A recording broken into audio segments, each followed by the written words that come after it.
Good evening, everyone. Welcome to the Generation Y Conservative Podcast. Tonight, we are going to be talking about a range of different topics from many in the political scene. Of course, we keep on going back, and that is the reason for the podcast. But we actually have a couple things from a new Monopoly game to Tide moving away from the Tide Pods and into a new area that people are going to be complaining about. We're also going to be taking a look at, as far as politics, one of the new bills that Trump signed that he still can't get support from the Democrats on, even though it's one of the main banner cause issues that they seem to be waving around all the time. Also, really good and interesting interviews tonight. I actually got a chance to interview Pastor Dylan of the Kingdom of Lagos podcast earlier this week, and we'll be airing that tonight in the podcast as well. We're going to be talking about the atheist who's running a church up in Canada, and also the topic of abortion when it comes to the Young Turks and what they said. So buckle up, it's going to be a fun night. This is a Generation Y Conservative Podcast.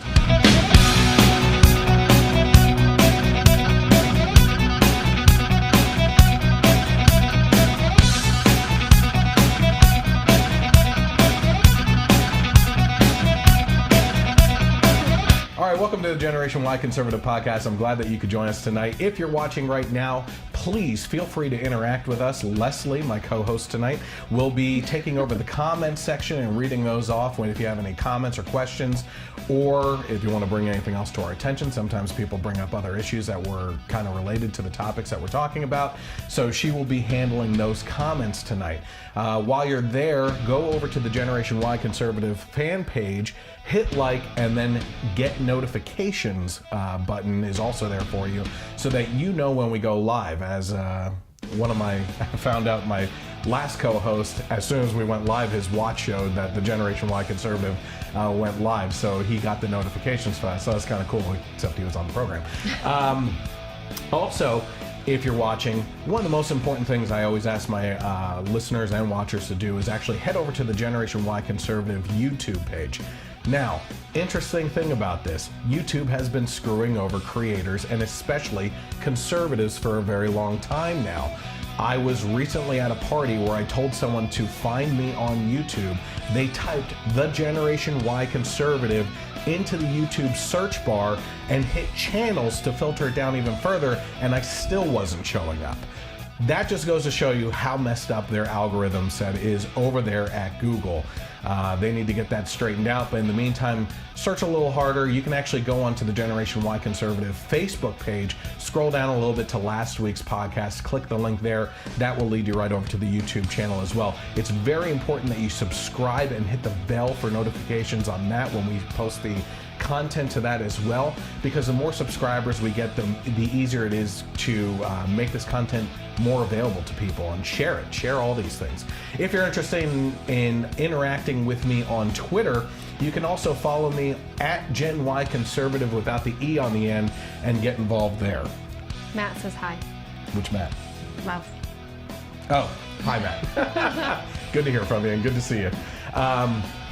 So yes, all those things. Also, if you're interested, if you're an audio-only podcast listener, you can also hear the podcast on Sundays from 3 to 6 p.m. on KLRN Internet Radio, where they have also put me on to, I said 3 to 6 p.m. That also goes on to iHeartRadio and iTunes, Spreaker, and Google Podcasts as well. So if you subscribe to podcasts on any of those platforms, feel free to find it on any of those. Just search for the Generation Y Conservative Podcast and follow me there. Hey, while we're on the topic of shows like this and podcasts and everything, I want to bring your attention to something that I brought up, I believe it was last week. One of the new podcasts that's out there right now is called Red Pilled America, and they have really great, interesting podcasts that's told in a storytelling format. And I've talked about a couple of the different episodes that just started off, so I think it's on episode 4 now. I would highly encourage anyone of a conservative mindset or even a liberal mindset to go and check that out, because they cover these angles from a story angle, and it's so interesting the way that they do it, and it really pulls you into a story, and by the end you're like, oh my gosh, I can't believe whatever said topic is, that this is happening, because they dive into these topics really well, and hopefully I actually have a chance to collaborate with them in the upcoming future. I've talked back and forth with them, and things might be happening. We'll see. And I actually just had a conversation the other night, last night I think it was, with an intern in the White House, so things might be happening there as well. I didn't even tell you about that. No, you didn't. So there's that. Also, in regards to shows, if you have favorites that you follow along with, I've mentioned before that Steven Crowder is one of my favorites to listen to because he brings the comedy, which is exactly what we try to do here as well. Steven Crowder last night, as I was watching his podcast, said that last night's podcast was the last one until February because he's dealing with a lot of health issues. Not exactly sure what that is, but it is pretty serious to his health. And I know from my own personal situation with a battle with lymphoma that if you have a positive attitude, but more so than that, faith in God to get you through, and prayer, and pulling that prayer from people around you and everything too, that's something that can get you through. So from here at the Generation Y Conservative Podcast to Steven Crowder out there and everything, we are praying for you. We're praying for a speedy recovery. We're praying for full recovery for your health as well. And like I said, that it goes fast and everything. When you add those elements into your healing, prayer, faith in God, and a positive attitude, with this time off that you're taking right now, you are going to come back to your show stronger than ever, with a newfound level of energy for life and everything else, and for the push for your podcast and your show and everything. So we wish you the best of luck with your recovery, and we look forward to seeing more from you in February. Which also reminds me, as a matter of fact, his new Change My Mind segment was out, and it was phenomenal. So I don't know if they have more of those kind of in the can, so to speak, as far as releasing those soon during that span of time that he won't be on. But head over and check out the latest Change My Mind. It is Hate Speech Isn't Real, and you'll be able to check it out. It's honestly, sometimes he puts people in their place and makes them look stupid. This one was very different in the sense that he actually opened up some really great conversations, and I think even those that disagreed with him, there was a respect on both sides of the conversation, and I really feel like those people are going to go back home and watch that segment over and over again and say, you know what, I got a little pin there, and he respected me enough to allow me to make my arguments and maybe change their mind, you know? That's unusual because the other ones in the past haven't been very respectful from the other side. Oh, no. Yeah. He's been assaulted with things multiple times. Yeah. Anything else going on there at all? Okay. So here's how I'm going to start this out. We're going to go into the entertainment portion of things. And, under this business jacket, I am wearing a Captain America shirt for a very specific reason. And although it seems a little goofy to be celebrating someone's life that was a comic creator, we're going to get into a little bit because it does play a big part into politics as well. And we're going to talk about that a little bit more. So let's take a look at this. Hi, heroes. This is Stan Lee coming at you.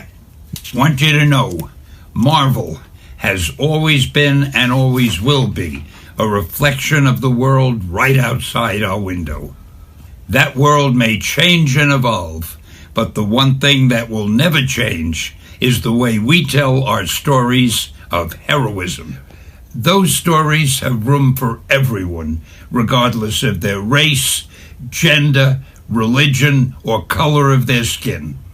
The only things we don't have room for are hatred, intolerance, and bigotry. That man next to you, he's your brother. That woman over there, she's your sister. And that kid walking by, hey, who knows? He may have the proportionate strength of a spider. We're all part of one big family, the human family, and we all come together in the body of Marvel. And you're part of that family. You're part of the Marvel universe that moves ever upward and onward to greater glory. In other words, Excelsior. So Stan Lee there, unfortunately, within the last week, passed away at the age of 95. amazing individual who, you look back through history and you see that at certain points in time in our history, when things get the worst, the doom and gloom of everyday life and everything, people are searching for an answer, and I think a lot of Christians see that as Christ, the mega superhero, I guess you could say, and everything. So, but to go along with that, society as a whole has always used entertainment as an escape to go and find a way to look for that extraordinary in everyday circumstances, for everyday saviors, whether they're even firefighters that step forward, police officers, even sometimes politicians and everything, to step forward and be the banner waving person for humanity and saving people and everything. And Stan Lee is the godfather of comics when it comes to that. Now, he was on the Marvel portion of everything, but you also had the DC portion side as well. But when it came to DC, and this isn't a knock on DC at all, I'm a huge fan of the DC universe on television and everything, with the Flash and Arrow and DC Legends of Tomorrow. Those are, I'm into this stuff all the time anyway, so this is coming from a fan. But when it came to DC, you're talking about, for the most part, beyond Batman and everything, gods among men, small g gods, that were basically unstoppable. They had their little weaknesses, kryptonite and stuff like that. Ego sometimes with Batman and everything. He was a human as well, but when it came to Marvel and Stan Lee, what Stan Lee was able to project was bringing the humanity side of things into the equation, and making superheroes of ordinary people. He also appeared in all of the Marvel movies since the beginning of the first phase, which was awesome. I think all his cameos. All his cameos were really great. But what a lot of people don't realize too is that Stan Lee actually had the opportunity in his lifetime to address major social issues going on during critical points in time, like the civil rights movement, and use characters to symbolically reflect what was going on in our society. And I know that a lot of comic book fans and everything know this, but when it came to the X-Men, okay, Stan Lee's vision for the X-Men was to take Malcolm X and Martin Luther King-esque figures in Professor Xavier versus Magneto, showing that they were both mutants and they both wanted the end goal of a society coming together and being able to get along side by side between humans and mutants and everything, and trying to portray this as we're all human, or we're all beings around each other. And that was the message during the civil rights movement. Stop treating other fellow human beings as if they're completely different and alien to you and everything. And the vision behind Malcolm X was projected into Magneto, that he was a man of action. He didn't feel like his message was going to get across unless they took action. He was a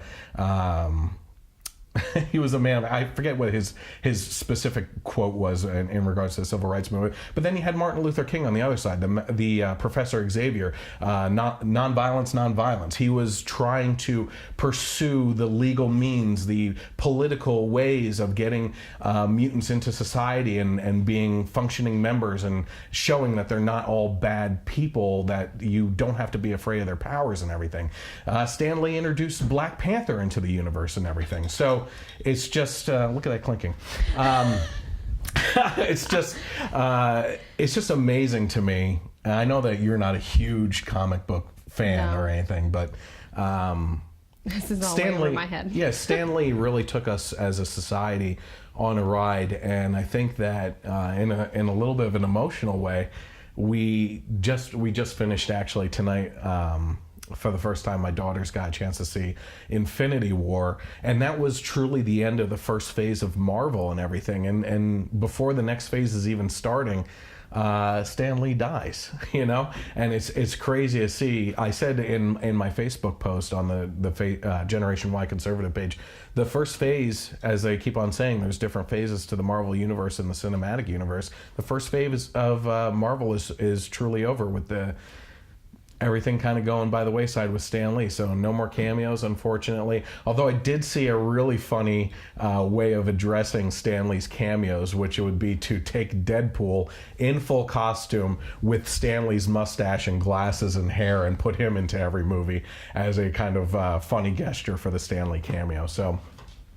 Well, Chelsea Brubacher said that they watched Iron Man tonight and that they'll miss all his cameos. Yeah, absolutely.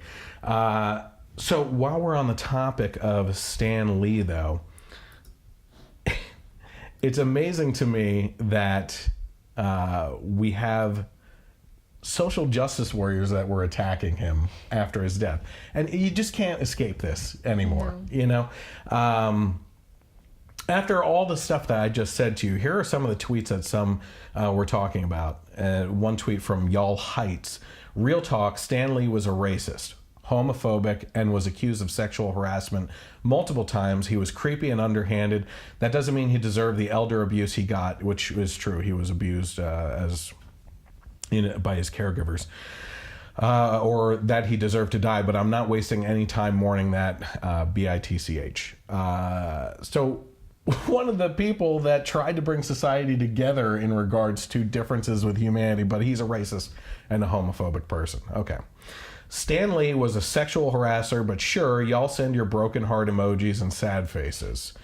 Here's another one. Yes, but Stan Lee also sexually assaulted a number of women, ripped off, plagiarized his colleagues, and was homophobic.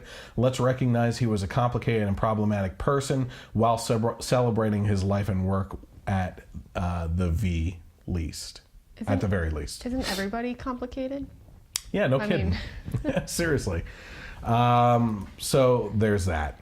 Now, as a little update to superheroes in everyday life, a couple years ago, you may have seen a story about a 5-year-old, I believe, in San Francisco, and the city as a wish demand, I guess, from him. I think it was Make-A-Wish. Make-A-Wish, I think, yeah. He made a wish to turn San Francisco into Gotham City, dress up as Batman, and go around fighting crime in the city, which was all staged for this kid who was dying, had cancer. Yeah. You know?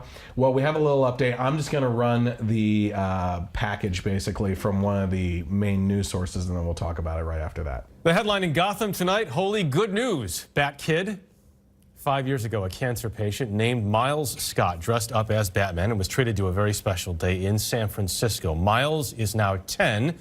His leukemia, we are happy to report, has been in remission for years, and he has been declared cancer-free. I need to stop with emotional stories. Apparently, I've become quite the wimp. Yeah, I keep on picking out these things because I try to keep it away from politics and everything too. Yeah, so he is cancer-free now, which is awesome. God bless him. We send our continued prayers out to him as well, and continue being a superhero. You have it in you, and I think the comic universe is shining down on you right now too. So anything on that at all? Chelsea said that she remembers that story. Oh, it was everybody a sweet does. story that everybody got involved to make his wish true. Yeah, absolutely. Okay, let's continue with entertainment here. Last week we covered a story of Saturday Night Live Pete Davidson making a pretty shallow, bad remark about a veteran who lost his eye, Dan Crenshaw, who was running for Congress down in Texas and actually won. Pete did not get the warmest of receptions to his joke, despite the audience laughter at the time, and paid for it pretty badly in media and across both television, radio, and newspaper media and everything else, and kind of got it from his own side as well. Well, this past weekend there was an actual another weekend update featuring Pete Davidson, and there was a special guest appearance on it too. So let's take a look at what happened there. Well, last week Pete Davidson did a feature here on Weekend Update that caused some controversy. Here to set the record straight is Pete Davidson.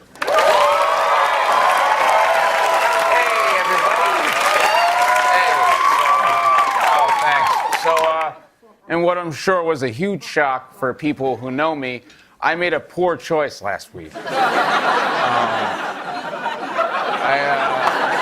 I did. I made a joke about Lieutenant Commander Dan Crenshaw.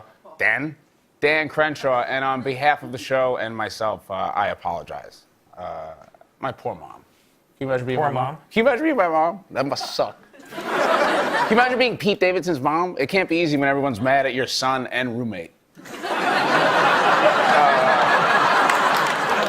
No, but I mean this from the bottom of my heart. It was a poor choice of words. The man is a war hero, and he deserves all the respect in the world. And if any good came of this, maybe it was that for one day, the left and the right finally came together to agree on something. That I'm a dick. You think?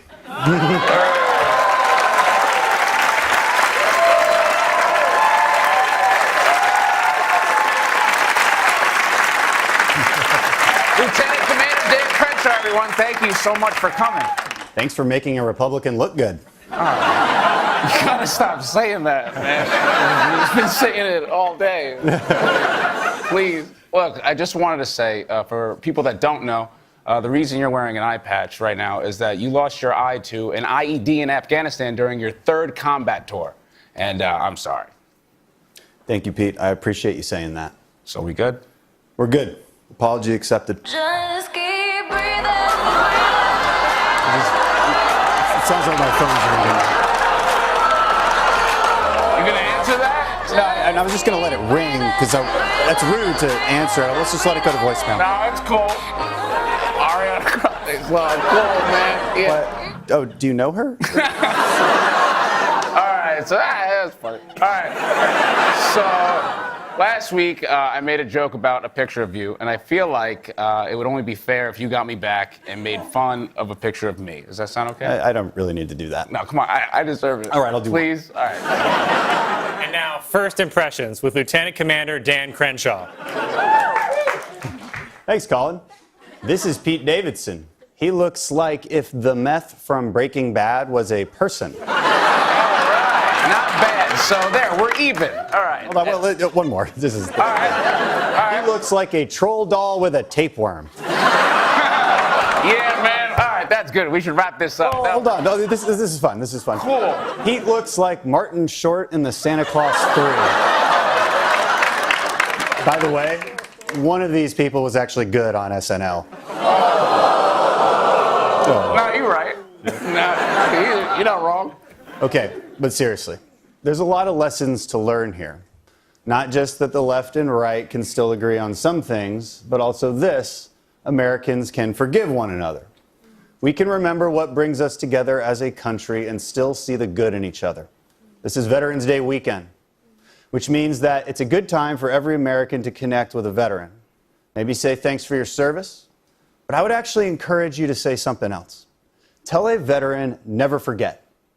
When you say never forget to a veteran, you are implying that as an American, you are in it with them, not separated by some imaginary barrier between civilians and veterans, but connected together as grateful fellow Americans who will never forget the sacrifices made by veterans past and present, and never forget those we lost on 9/11, heroes like Pete's father. So I'll just say, Pete, never forget. Never forget. And that is for both of us.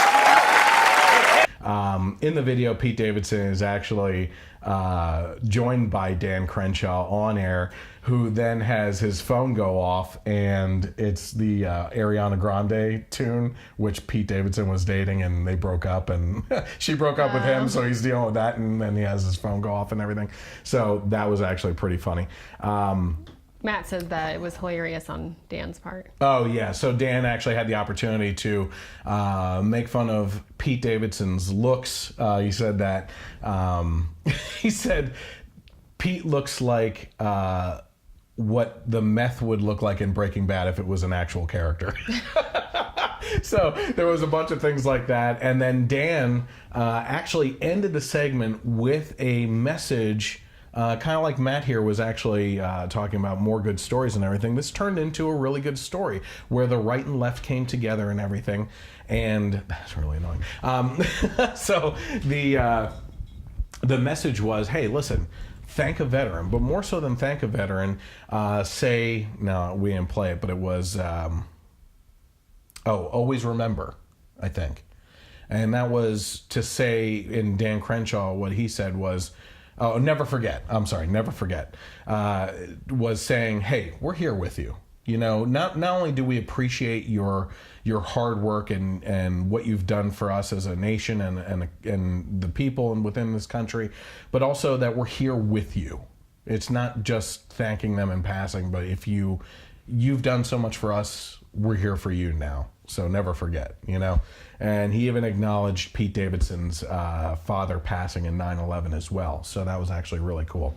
I think the neat part is a lot of times somebody will do something wrong and they'll apologize and people still beat them down. Yeah. So I think it was good that they got together. Yeah. And yeah, to show the apology was accepted. Yeah. Yeah. And that's, you know, it's probably the bigger reflection of society right now, which is, first of all, should things be apologized for? Yes.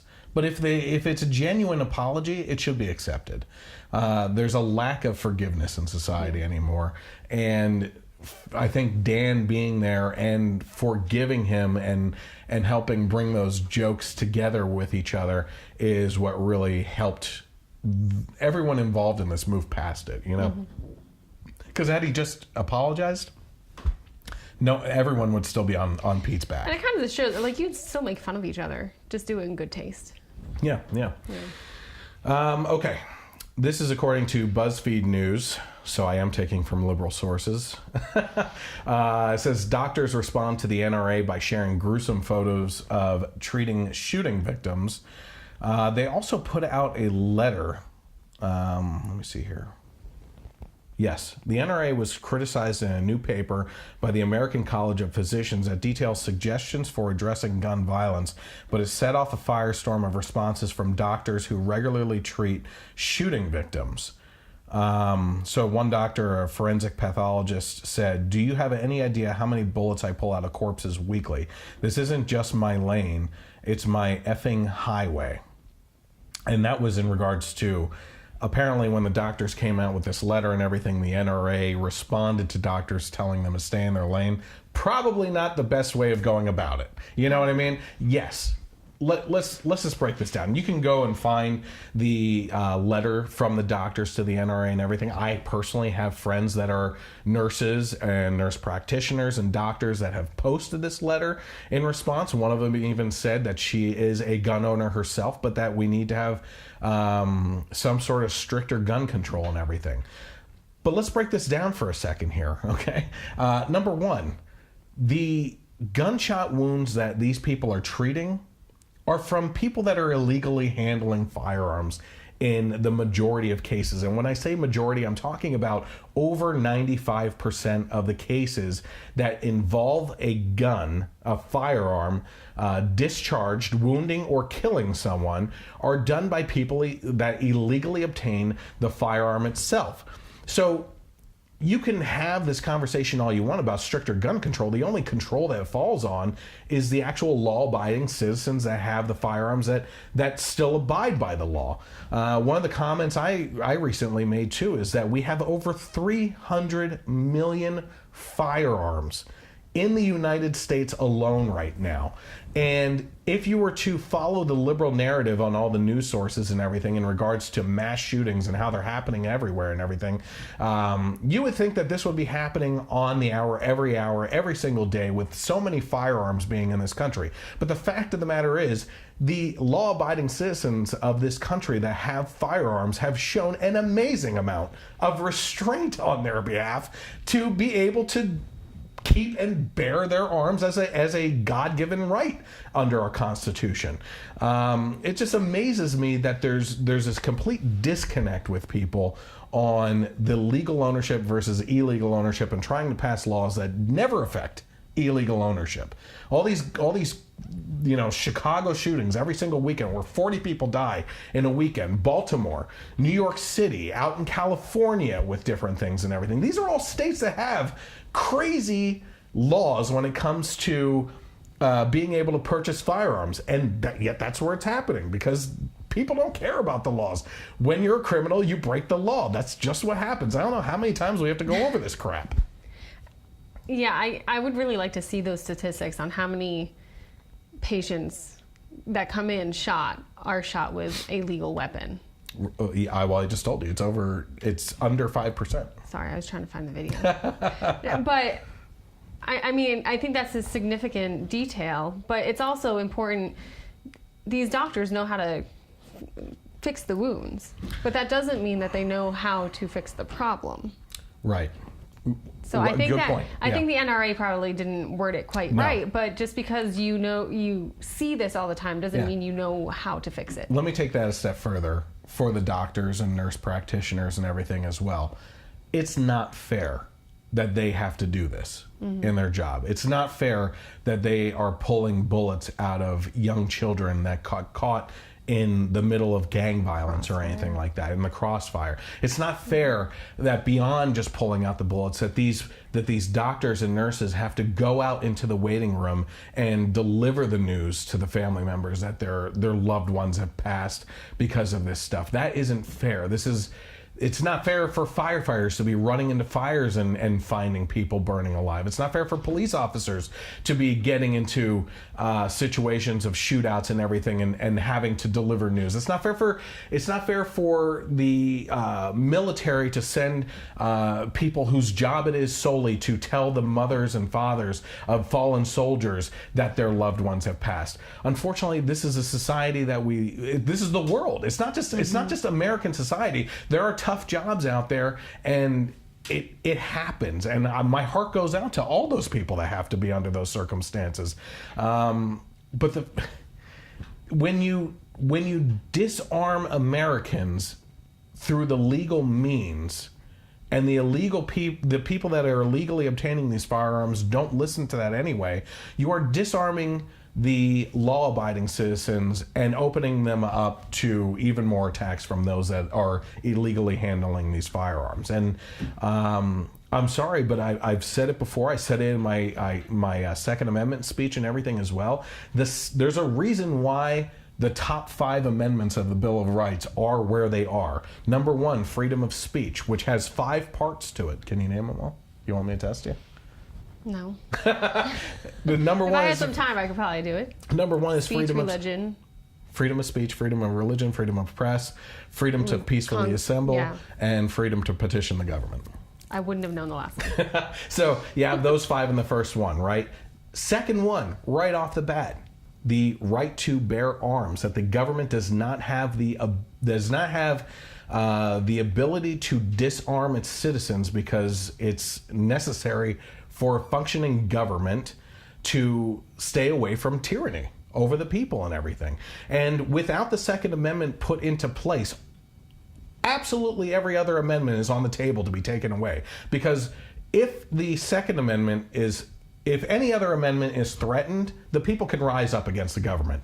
And the only way to rise up is with a type of weapon, okay? If you take those weapons away from people, they can say, well, to hell with all these other amendments, we're just going to take everything away from you and put you under the thumb of the government for good. And what do you have left? Sticks and stones? That's it. It doesn't make any sense. We have to defend this despite the horrors of what happens and the things that go along with this. This is every day, okay? You have the privilege to drive a car. That doesn't mean that goes well every day. People die in more car accidents than firearm incidents and everything. And we get the license, we go through the process, and we're allowed to drive out on the road. You know, until self-driving cars are a thing, I don't really know what to tell you anymore, you know? Anything else? I think your Facebook video is down. Okay. That's not. I didn't want to interrupt No, you. no, it's not. No, well, I can't find it. Yeah. Okay. So go to. Can you go to the my page there? All right. Here's another one. So. Listen in while you're trying to do that, though, because this is important. I have had conversations over the last couple months now, especially over the summer and everything, in regards to the illegal immigration situation down on the border. It's a passionate issue on both sides. The people that I see arguing for the immigrants to come into the country and everything have thrown out excuse after excuse after excuse in regards to they're running away from their government who's treating them poorly and everything. You get people talking about how Trump is saying things like they're coming from S-hole countries and everything. Yet then they go on to say that they're escaping from their governments and everything, which would lead me to believe they're probably an S-hole country, for crying out loud, that they're escaping. They had pictures of little kids in cages and everything. Happened to be taken during the Obama administration, but they didn't rise up then either to talk about that. And by the way, one of those pictures of a little boy behind a cage was a close-up, and there's another picture out there of that shot pulled away and it being a little cage in the middle of a room with kids in it, and that kid running around on the outside of the cage. It was set up as a photo op. So we have all this nonsense going on, but the number one thing I want you to focus on right now is that these people are seeking asylum in the United States. We have had this caravan coming up through South America and up through Mexico and everything for the past couple months now. And there's multiple caravans getting in line behind that one as well. And the thing that I keep on hearing from my friends on the left is that they're trying to seek asylum and that they're, you know, by golly, even though they passed by all the embassies on the way here where they could have claimed asylum and still gotten into this country safely, as soon as they get to that border, they're going to do it the proper way. They're going to go through the checkpoints. They're going to go through an embassy right at the border there. They're going to seek asylum, and they're going to come in the legal way because they're not here to do any harm. They're not here to do anything illegally. They're just here to seek asylum. And after passing by checkpoint after checkpoint in regards to literally checkpoints or embassies and everything, you would think that maybe it was just their last resort to do it right here at the border, but they had plenty of opportunities. That excuse flies out the window for those on the left when you see videos like this.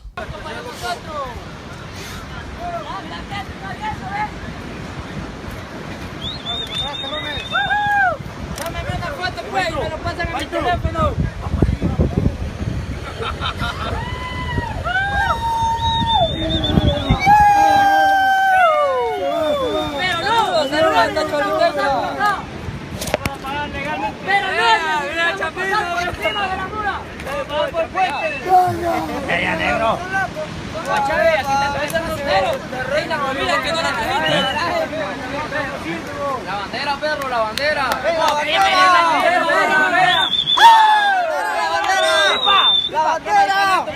¡Abajo! ¡La bandera, la bandera!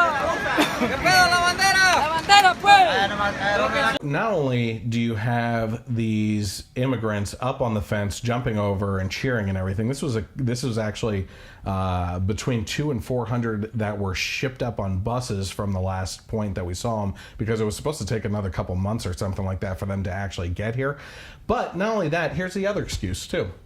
All my liberal friends and everything were talking about how we have to watch out for the women and children and everything. Mm-hmm. You see any women or children at all in that video? It's just men. No, it's a bunch of young men. All right, and that's mostly what this caravan is. If you keep on looking at the women news and children everything, probably aren't going to climb that fence. It's hard to climb a fence when you're. Well, you would get the holding a women child. and children over first somehow, wouldn't you? I mean, if you were good people. Yeah, maybe. Not saying that they're bad people, but there's some priorities mixed up there, if you ask me. So it's amazing to me that we still continue to have these conversations about trying to save these women and children in regards to the caravans that are coming up, and that's what it's all about, and it's still trouble. Yeah. So, yeah, pretty crazy. So have you heard about this I have couple? heard about it. There was a New Jersey couple who found a homeless man. Was it in Philadelphia? I think it was in Jersey, near Philly, but Camden probably or something like that. Yeah, I don't know. New Jersey couple. So here's the story behind this. A couple's out. They see a homeless person, right? I understood it as she was standing at the gas station with no money, and the homeless guy gave her his last $20 so she could put it in her tank. Okay.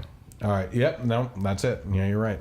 A couple who raised nearly $500,000 for a homeless man after he gave his last $20 to the woman.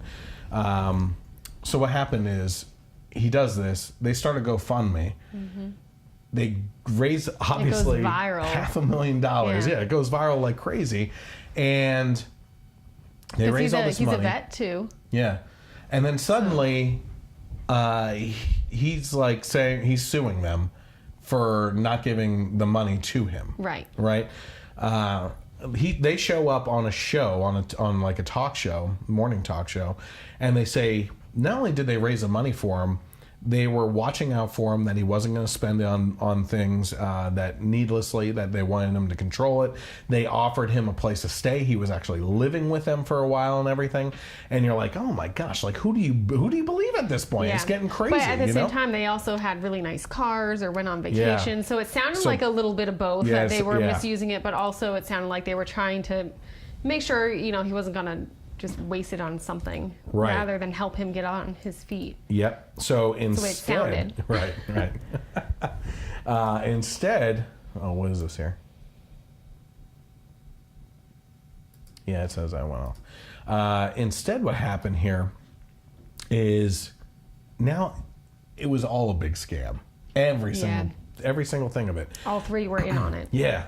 It says they will face criminal charges, as will the homeless man, for making up the entire story. Mark D'Amico, Kate McClure, and Johnny Bobbitt will face charges including conspiracy and theft by deception, according to NBC 10. That is the Philly station. Mm-hmm. NBC 10 reviewed a complaint that alleges the three conspired with one another to make up a false story in order to raise more than $400,000. I mean, it was a good story. Yeah, but here's the thing, I don't even need to go into more details on this. People can find it. But you never know what you're donating to on GoFundMe. And how sad is it that if you want to help out people like this, it ends up being like that. Mm-hmm. Well, there's a trend that something will go viral and all of a sudden there'll be GoFundMes. I mean, there was a GoFundMe for Kavanaugh. Mm-hmm. There's a GoFundMe for his accusers. It seems like everybody who makes it into the news, suddenly there's a GoFundMe page for them. Yep. I know you and I are very particular on who we give our money to.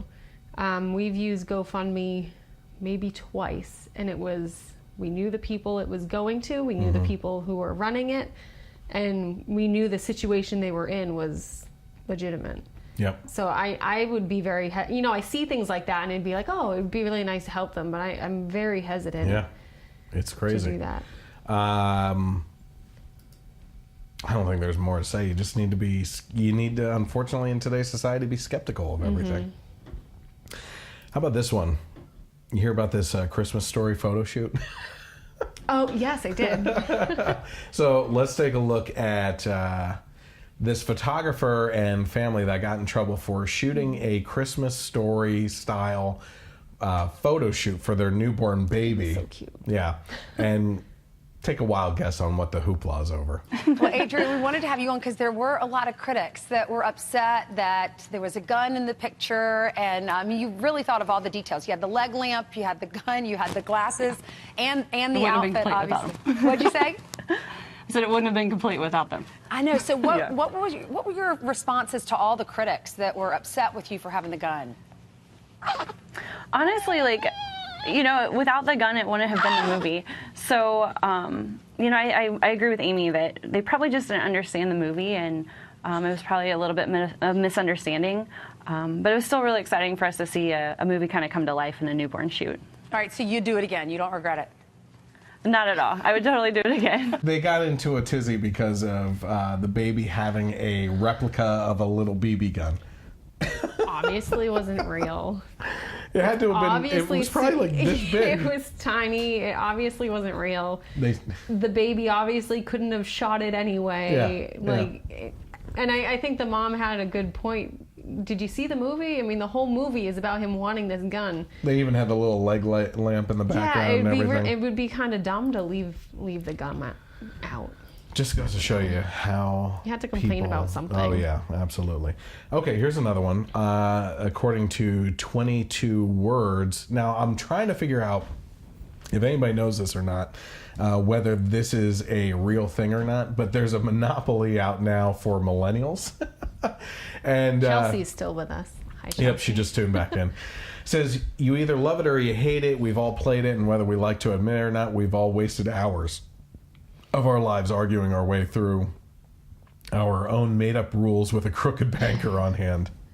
The pony money? Yeah. We have pony money. And it says new for 2018, I kid you not, is Monopoly for Millennials.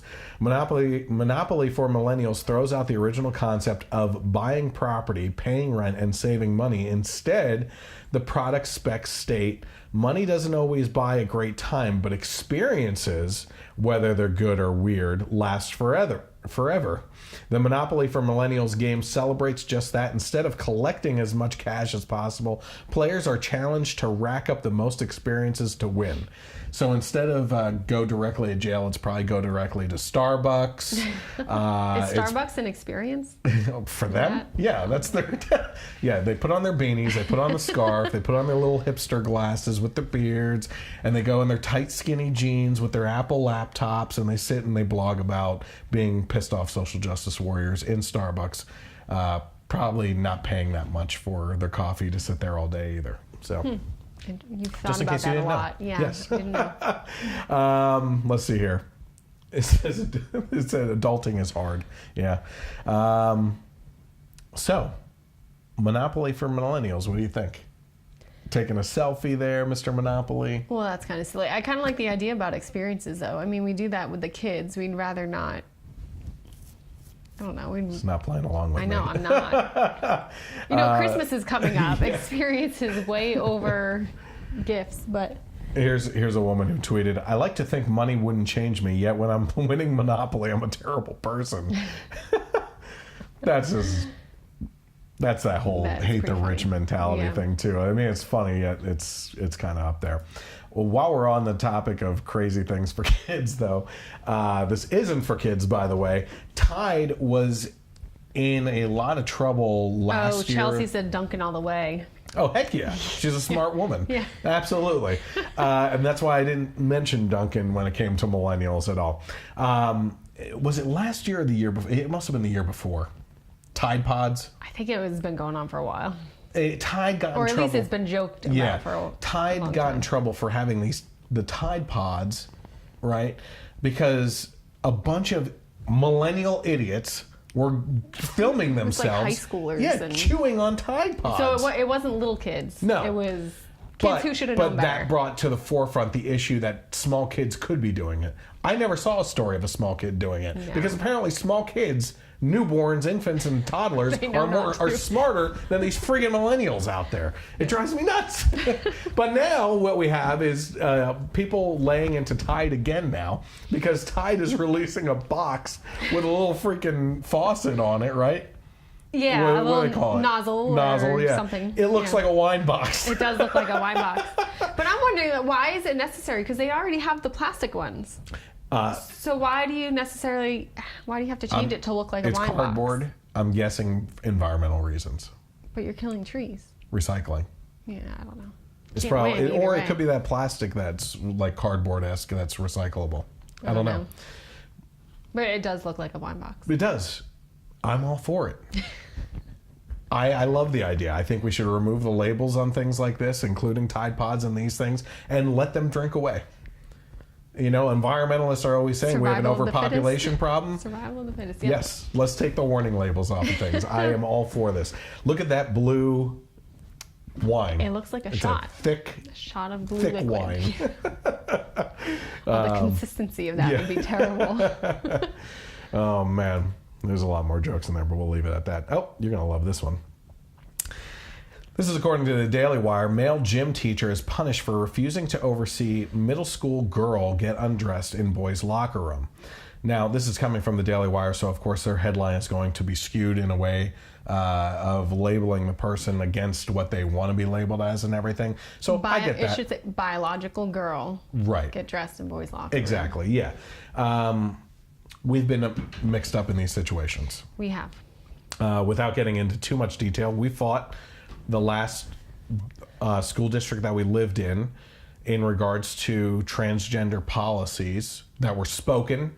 That was mainly the issue, is that it was spoken and not even written in anything. They didn't tell the parents. Well, yeah, and we know now. We know now that the reason why the information was leaked out the way it was to cause a social justice warrior-esque, fell right into the trap. type trap for people like us to fight against. Now, here's what's happening in this specific circumstance, okay? Male gym teacher overseeing a group of boys in high school, and you're supposed to at least keep a semi-eye on them in the locker room, that there's no shenanigans and stuff like that. Love that word. And instead you have mixed in with them a biological female with the appropriate parts yet and everything that identifies as a male student that's getting undressed. And this guy just he is looking out for himself. Mm-hmm. And you have to do that. Yeah. You know, you have to do that. And not only that, we're going to get into a little bit deeper on this issue and everything. He's looking out for the other students as well. Well, yeah, you know? I mean... How are you... Go ahead. Well, I want to get into... Just give me a second here. He's looking out for the best interests of himself, because if he is... It's such a walk on eggshells society as it is. This is just even more so walking on eggshells. And so what you end up having is this guy looks into the room, into the locker room to make sure everything's okay, happens to catch a glance of biological female or something. She catches him just sweeping across the room looking, and suddenly you can report something. Yeah. You know? And his career is in jeopardy. Instead, he wasn't he sent to another school or something? I honestly didn't read it. His career is in jeopardy anyway for trying to be doing the appropriate thing as an adult, overseeing children. Well, that, and it's not what he signed up for. When he became a male gym teacher, he knew he would be overseeing a locker room, but he didn't sign up for a little girl. I mean, that... Right. Now, one of the main points that we kept on making was it's not... take transgender out of the equation, right? Which I think is the only way to approach the whole topic with a common sense angle, right? Because what happened? The immediate argument was, we were saying this is a safety issue for all students, including all students. Transgender students. In this case, you have a biological female mixed in the room with a bunch of male students. Middle schoolers. What's the worst that can happen? Who makes worse decisions than high school boys? Middle school boys. Yeah. And it's like that person's safety is at risk too, right? Yeah. We had this conversation. That was our angle that we were coming at it for. We didn't want to bash people for their life choices or anything. That's not what it was about. It was literally about safety. And in this case, for us, it was a spoken policy. You can use whatever bathroom or locker room or anything else that you identify with. And that's a fluid, and that's a type of gender now. It's a fluid thing. Changes on the day. Yeah. So. And so you put everybody's health or safety at risk and everything. And what happens? We argue safety. All of a sudden the argument coming back to us as, you're transphobic. You hate transgender people. You hate the LGBT community. We're bullying the child. We're bigots and everything. And we're like, wait a minute. No. We're trying to have this conversation. You're having this conversation. We're completely missing each other here, you know? And so in this case, like I said, you have a biologically female student mixed in with a bunch of male students. And the point being here, are we concerned about the safety of students at all, right? Because we made this point in one of those meetings. We said, listen, what happens if something happens to a transgender student by another student, like they're sexually assaulted or something like that? And the immediate response to that was, that's on that student. Then you start taking care of those students. Well, aren't we supposed to be protect? If we We're can't taking be care of those students by separating the sexes. Yeah. No, well, not only that, think of it this way. First of all, you are separated from your children. You are relying on a school district to take care of your kids while you are unable to physically be there and do that, right? And on top of that, what you have is you are hoping that we are taking as many preventative measures to keep these students safe as possible, right? But instead, the argument against you at that point is, well, we'll take care of that person that commits the assault after the fact. Well, then your transgender student in that case went through an assault. Absolutely. And had to suffer that assault in order to get the other person punished. That doesn't show care to me at all. No. I can understand if you are a completely ignorant person looking at our argument on that you would think it was coming from a bigoted angle, but we had multiple conversations about how it's not, we need to stay away from attacking the students because that's not what this is about. We need to focus this message that this is a safety issue. And then unfortunately, listen, this is a learning lesson for a lot of people here and everything. You need to be aware that we had one guy that supported us that came in and took the bigoted angle, which shed a light on, it reflected on us, unfortunately. And it's like, if you want to control the angle, you got to be the bearer of that news specifically and control that message, right? Which is really tough because, look, there were a lot of nights we slept with a gun right on our nightstand because people were threatening, and they were threatening us because we were arguing for safety and everything. Is there people saying stuff? Tanya said there need to be policies in place if they allow them in the room with the boys. That teacher would get damned if he goes in to check on the students or damned if he doesn't and something happens. Hang on. Here's something happens while he wasn't monitoring them. And yeah, I mean, that is the point. Either he's supervising a female that's changing, that's not really what he signed up for, and a male teacher should not be supervising a female. I mean, that would be like a male gym teacher going into the female locker room. I'm pretty sure everybody would say no. Yeah. And then, why? Those are the deeper questions that need to be asked, right? Why is it not okay for a male gym teacher to go into the girls' locker room? Honestly, if they didn't have to make sure there's no shenanigans, there shouldn't be an adult in there at all. But because let's release the floodgates here, right? Yeah. Because you have on one side arguing that that gender fluidity and everything, that you can do whatever you want, and that this person, that this gym teacher should get in trouble for not wanting to supervise this biological female getting undressed, right? Well, let's open those floodgates, because then in that case, the other argument all the time in society right now is there's no difference between men and women, right? No difference. Like, we're the science deniers, right? There's no difference. But if that's the case, let's open those floodgates and ask, okay, well then let's let the gym teacher also monitor the female locker room as well. Why not? Because there's no freaking difference between boys and girls, right? Let's just throw science out the freaking window right now and just go with it. Let's just be free people and no, I'm sorry. Let's combine the locker rooms. What the hell is the difference? And then you can save on faculty pay because you only need one gym teacher. Yeah. Who can? And let's just combine the bathrooms. Let's let the teachers go in there and everything, because hey, now we know too. Like you can be you can change your age. You can change your age and all that stuff. That 69-year-old changes his age by 20 years. We have a 60-year-old up in Canada that not only is a male but identifies as a female 6-year-old and was adopted by parents. Like, that's the kind of crazy crap that's going on in society. But we're the science deniers. That's what we have to deal with all the time. This is insane. And people wonder in our family why we have pulled our kids out of school and we homeschool, and why we moved up into the freaking mountains. Well, that's not I do not want to deal with this damn society anymore. They're crazy. Yeah, everybody's kind of crazy. But I mean, to be open. That's not the only reason we pulled our children out. No, But- Common Core and everything else. Yeah, there are lots of reasons going into it, but that was kind of the straw that broke the camel's back. That enough is enough, because we were worried about the safety of our kids, all kids. But Well, yes, we can't after control that everybody. incident, we were concerned about the safety of our kids because let's just throw it out there. All right. We were told that there was going to be an unbiased view from the school district, and yet we walked into meetings where the principal was hugging the other family and patting him on the back. I'm there for you. We were threatened. Physically. People were getting into my face, you know.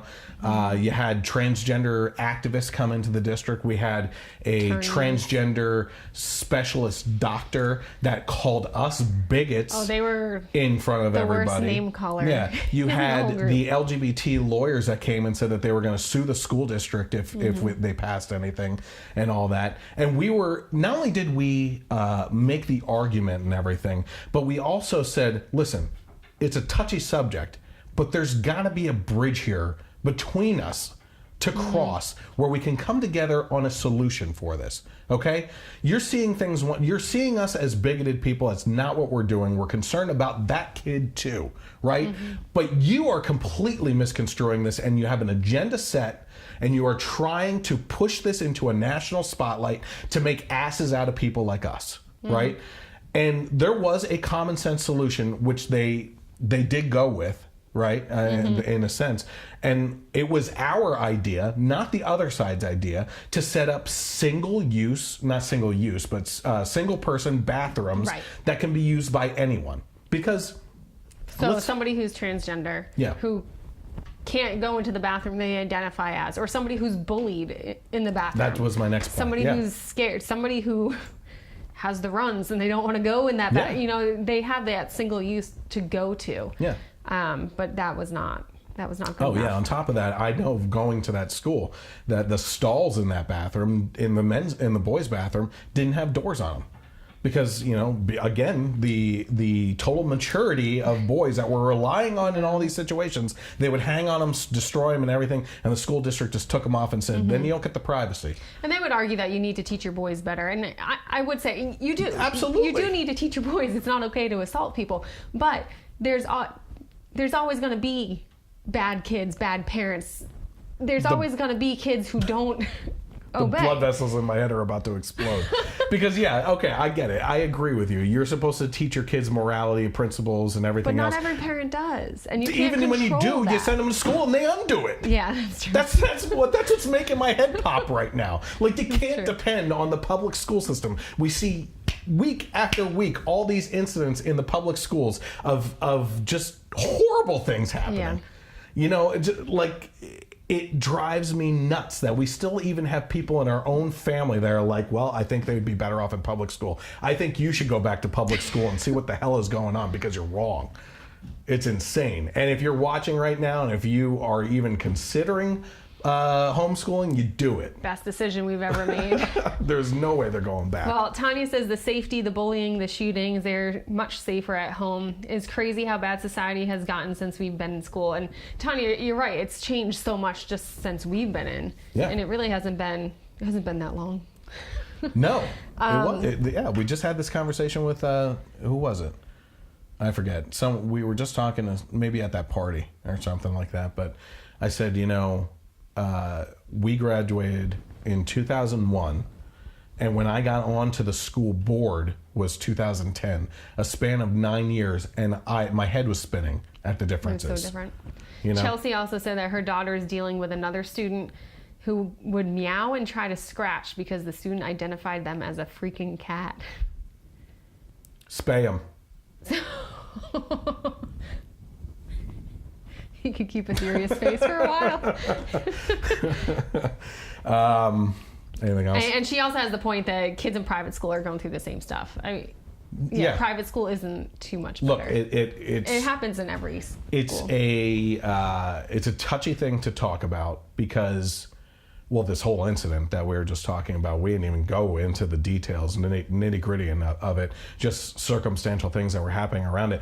But it's crazy to say, and it hurts people that send their kids to public school when we say this, but look, there have been multiple times with the new technology and everything when text messages go out to the community saying, hey, there's been an incident or a reported incident and the school is in lockdown right now, and we will keep you updated with updates.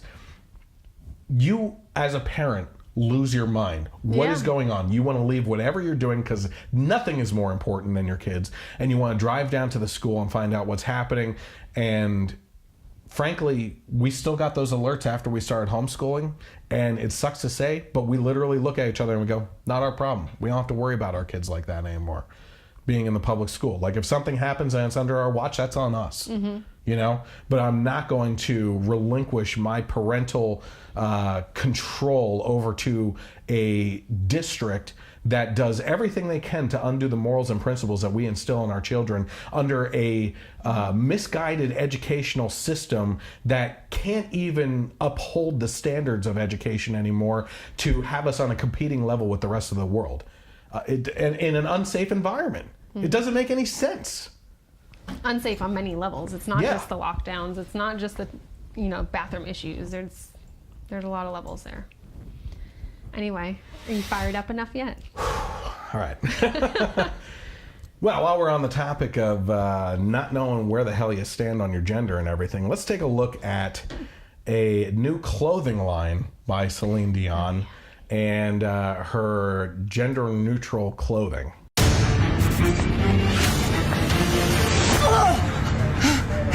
It's okay, it's okay. I'm Celine Dion.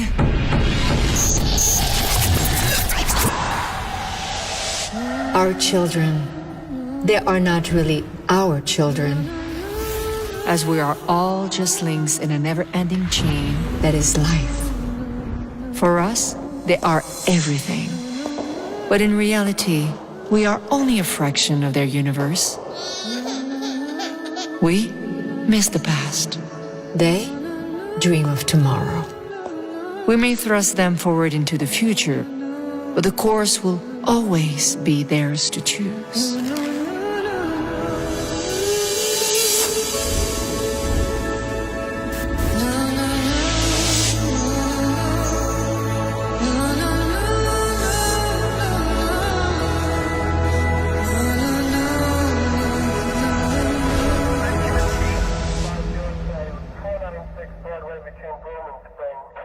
I can't believe they called security.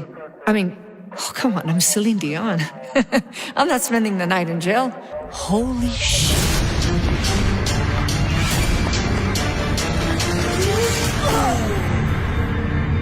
Guys, relax, easy. I'm Celine Dion. Yeah, girl, and I'm Beyonce. Number one, I don't understand why people aren't pissed off that this crazy woman walks into a nursery of newborn infants and blows magic dust into the air with these kids breathing in there. That is a health hazard. Yeah. That is a health hazard right there. But go ahead, you had some things that you wanted to say. Well, first, when she gets caught, she says, well, I'm Celine Dion.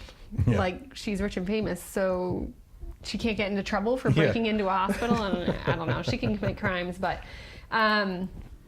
also, the part where she says our children aren't really ours, that goes back to the school situation that we were talking about. You know, they kind of have more control over your children than you do, but no, they are our children. Yeah, well, Hillary Clinton would tell you it takes a community to raise a kid.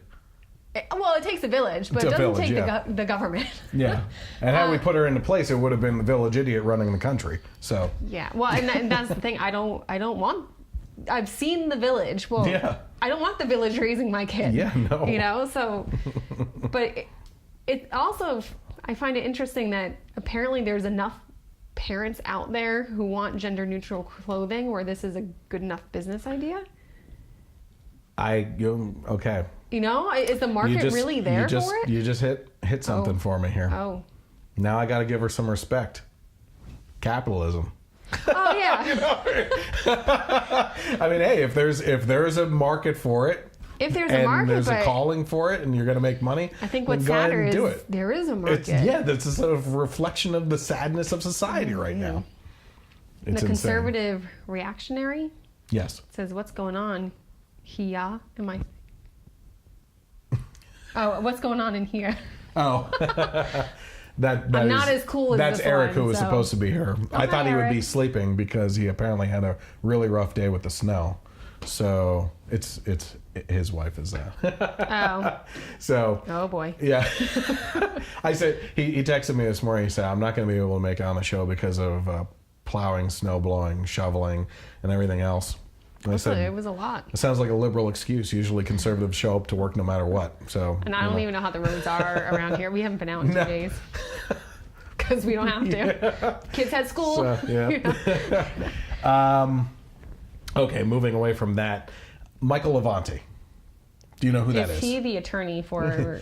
I mean, Stormy Daniels? some say attorney, some say sleazy porn lawyer. Yeah. Okay. Yeah, the one that Lawyer Stormy attorney. Daniels. Yeah, exactly. Okay. Represented her, and I think one of the Kavanaugh accusers as well. Yeah, I think so. so. The one that said the gang rape that then she recanted, right? Yes, that she said she completely made up, and because it was for political expediency, like literally said that we needed to stop him from getting on.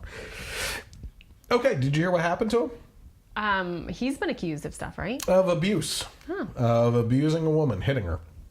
Now, that is interesting. This happened to be... At least he knows a good attorney. Apparently it was a friend, and... I thought it was his ex-wife. What's the difference? No, I'm kidding. Not all ex-wives are friends. Oh, this is one of those essay questions. Not all ex-wives are friends. Or not all friends are ex-wives, but you should be not friends with your... Moving on. Yeah. So anyway, he gets in trouble for this and everything, and apparently people heard him, literally heard him screaming at the scene. She hit me first. Right.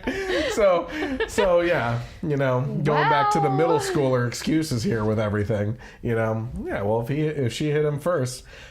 So here's the funniest thing about that. Number one, that is a middle school excuse or younger toddler excuse. Yeah. He hit me first, But on top of that, again, with the way society is today, if there's no difference between men and women, then why not beat her?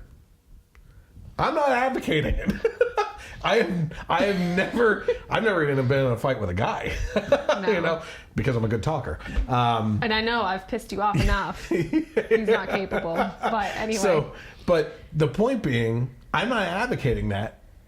But if you're going to use that line of reasoning, you better be ready for the consequences that come along with that. And here's what gets me about this. There was someone that tweeted here, and I'm sure there were multiple tweets like this too, that responded to him. Micheal Avenatti's tweet said, "I want to be clear, I did not commit domestic violence, nor have I ever committed domestic violence. I did not strike any woman, nor have I ever. I did not strike my ex-wife, it was the ex-wife, in the face, nor did I hit anyone else in the face. I did not." It's like it's starting to sound like a Dr. Seuss rhyme. That's why I started cracking up a little bit. I have not on ham. I have not on the spam or whatever it is. I am a decent man, and I look forward to being exonerated. The tweet responding to this from a Will Rollins. This is what Kavanaugh was saying. You didn't believe him. You wanted the whole world not to believe him before there was any chance of an investigation. No presumption of innocence. Why should you be afforded this as well? Funny story. I got into a little bit of an argument with a liberal friend of mine that was going back and forth, and I was talking about how horribly the Democrats treated Kavanaugh in the hearings and everything, and specifically brought up Cory Booker, right? And then I said, did you hear recently that Cory Booker was accused of sexually assaulting a man? And she responded to me, what did Booker have to say about this? Who the hell cares what he has to say? Always believe all survivors. Yeah. I mean, you need to. You need to stay consistent. So if you are saying that Kavanaugh's accusers should be believed hands down, then his accuser and Booker's accuser, all the accusers should be believed hands down. But we said Kavanaugh should be believed innocent until proven guilty. So the only law system in the world that does it that way. Right. So the same thing with this guy. I mean, we should assume that he didn't do it until proof comes out. But he also was heard really screaming. It's really hard to not throw that in there. But here's what I struggle with. along the lines of what you were just talking about consistency and everything, but on our end, one thing that I have been really struggling with lately is the we should be responding in kind. Okay, so and that's where I'm struggling, which is in this case here we should be saying, listen, you didn't afford the opportunity to be presumed innocent until proven guilty. Why should we allow that for you? You can point that out. Yeah, but that doesn't mean saying. That's where we go. Well, and here's where I'm going with this. Where I'm really struggling is I'm seeing a lot of friends. You know, Billy was on the last podcast and everything. He said, you're too nice of a guy. You're taking the nice guy approach and everything. You don't want violence, but we're coming to a head with this. You know, Antifa on the streets beating people up and everything. What I really struggle with is responding in kind with physicality, right? And it's like, listen, no matter what, I'm going to defend myself if attacked. But I also see the point of people too, that this is coming to a head and it's getting out of control because we have always taken the passive nature course of things and we haven't stood our ground. We haven't fought back in kind. But you're not saying that the conservatives should have a group out there attacking people. I struggle with it. Really? Those people. Not regular citizens, which is what they're doing. Right, okay. You know? Like, listen, you're a coward if you are hiding behind a handkerchief and hoodie and sunglasses and going out there and beating people over the head for a difference of opinion. You call yourself anti-fascist, but you use fascist means to get your message across. And it doesn't look to be slowing down at all, you know? Sometimes I see a Trump supporter fighting back. I got to be honest with you. I get a little bit of a grin when I see one of those sticks extend and they bash the Antifa person and they go down. Yeah. You know what I mean? Because we're not allowed to, in a civilized society anymore, in the Western world, to go out and wear a red hat that signifies something you disagree with. Is it saying anything about you? Is it attacking you personally? Well, that's they take it that way. Is they take it that way. Yeah, because they have a mental issue with things. Everything is offensive, you know? And it's like the Change My Mind segment and everything. They were talking about hate speech and how hate speech isn't real in regards to legal method. Like in Canada, you can be thrown in jail for hate speech, right? And this woman, this student that he was having a conversation with Steven Crowder on this was saying, well, I agree. Maybe there shouldn't be a law that punishes people for hate speech and everything. But what about the speech that provokes someone to violence, right? What if you say, you know, I hate this race of people, right? And someone sees that tweet and they go out and shoot those types of people. Number one, that's free speech. That's on the person that committed the crime. You're allowed to hate whoever you want. Yeah. You're and not do allowed I agree with it? No. No. But you're not allowed to go out and assault or kill people. But the bigger issue, and I'm actually surprised that Steven Crowder didn't talk about this, is that is an imposed will of whoever is in control of the government at the time, right? Right now, I'm sorry, in Obama's term and everything, yeah, that would, if that was considered a hate crime, and then a person that's in the alt-right, alternative to the right, just so you know, would go to jail for hate speech down in Charlottesville or something like that, okay. Then you have to fully expect that balancing act to completely turn, the pendulum to swing when someone like Trump gets into power and they say, hey, you know what, listen, Bernie Sanders was saying a lot of bad things about Republicans all the time, and one of his followers went and shot up a congressional baseball field of our senators and shot them all up. So Bernie Sanders, you're responsible for that. At no point do you hear from people on the right saying that Bernie Sanders was responsible for that. It was the sick individual that did it. But under a hate speech type law, you would find stuff like that where we actually hold Bernie Sanders accountable. I don't see saying I hate this group of people as inciting violence. I see saying go shoot up those people. And that's illegal though. That is against the law. That should be. So that to is me, a call to action. That is inciting violence. Yeah. Just saying that you don't like something or, God forbid, you disagree with them is not an incite of violence. But Anything else going on there? Nope. All righty. President Trump, this is according to the White House's website, so who they can trust that. President Donald J. Trump calls on Congress to pass the First Step Act. According to President Trump, he says, our whole nation benefits if former inmates are able to re-enter society as productive, law-abiding citizens. Calling for bipartisan action, Donald Trump is calling on Congress to take action and support the bipartisan prison reform legislation, the First Step Act. President Trump supports the First Step Act, which will help improve our nation's criminal justice system. I hate to say this, but Kim Kardashian was probably part of this too, because she went to the White House for this. You know what? Hey, whatever Sounds it takes. good. Yeah. The First Step Act enjoys widespread support across the political spectrum. Many, and this is according to the White House. Now, whether they actually back this up in action to pass it is a different story altogether.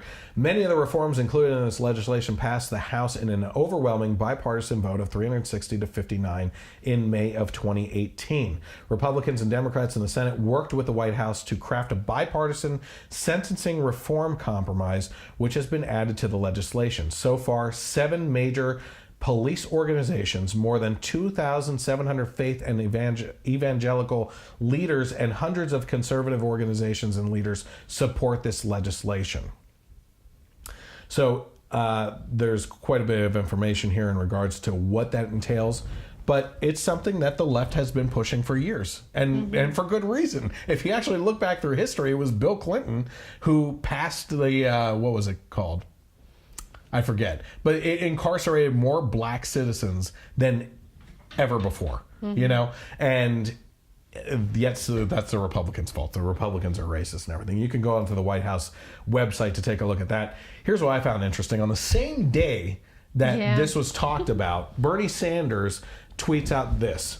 Here's the simple truth. We have a president who is a racist, a president who is a sexist, a president who is a homophobe, a president who is a xenophobe, and a president who is a religious bigot. We have got to confront that truth and reject Trump's bigotry.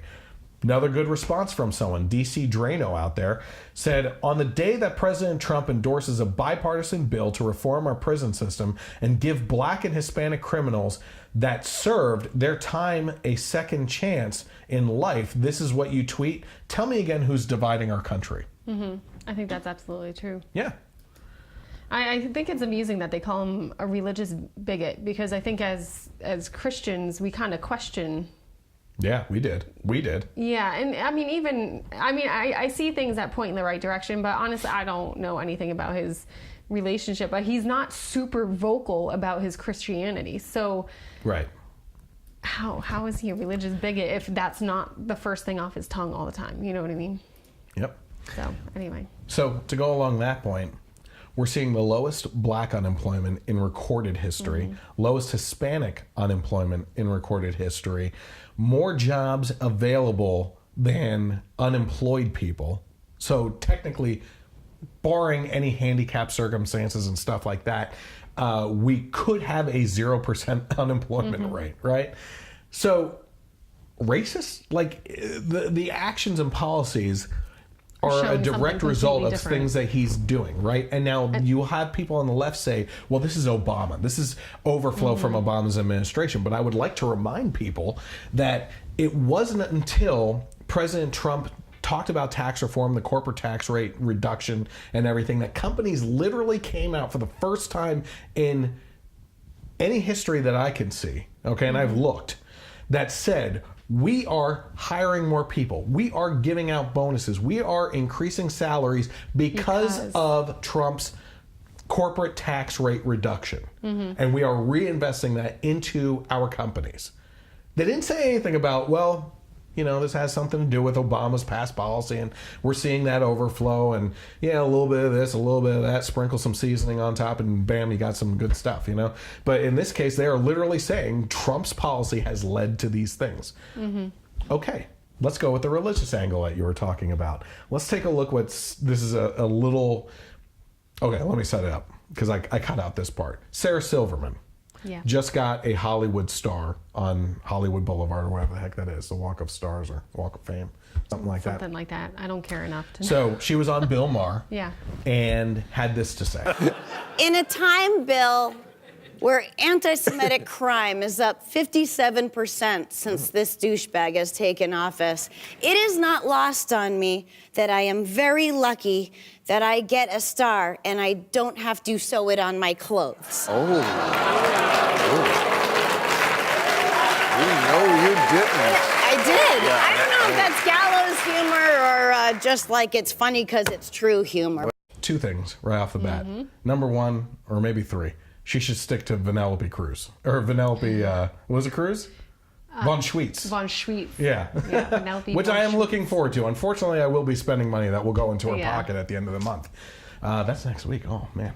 That's awesome. Wreck-It Ralph 2. I'm a huge Wreck-It Ralph fan. We should find that picture. Yeah. Okay. Number one, there is anti-Semitism all the time. The Jews take the brunt of so much abuse. Throughout all of history, since the they world. became a nation. Yeah. No, way before that. Before they came, before Israel was given to biblically, them. when they actually became a nation. Yeah. I was going to say, you of all people should be schooling me on that for crying out loud. Okay, there's that. There's always anti-Semitism, unfortunately. Okay? Do you know who the person is that takes the most, that was like ruled the most, getting the most anti-Semitism in the country? Oh, You know the woman who leads the Louis Farrakhan? No, he's Islam. Who is a Jewish person that receives the most abuse in this country? Oh, I thought you meant the other round. No. Who dishes it out? Oh man, you're gonna say it, and I'm gonna. He talks very, very fast. And Ben Shapiro. Oh yeah. The conservative talk show host Ben Shapiro receives the most anti-Semitic abuse and threats than any other Jewish person in this country, okay? But if we're going off of what Sarah Silverman says, okay, deeper questions. Some of my liberal friends like to talk about how I set up straw man arguments a lot. I happen to be reading from sources and giving my opinion. It's just my opinion, but whatever. In this case here, Sarah Silverman's talking about how anti-Semitism is obviously coming from Donald Trump. From the government. There's no institutional.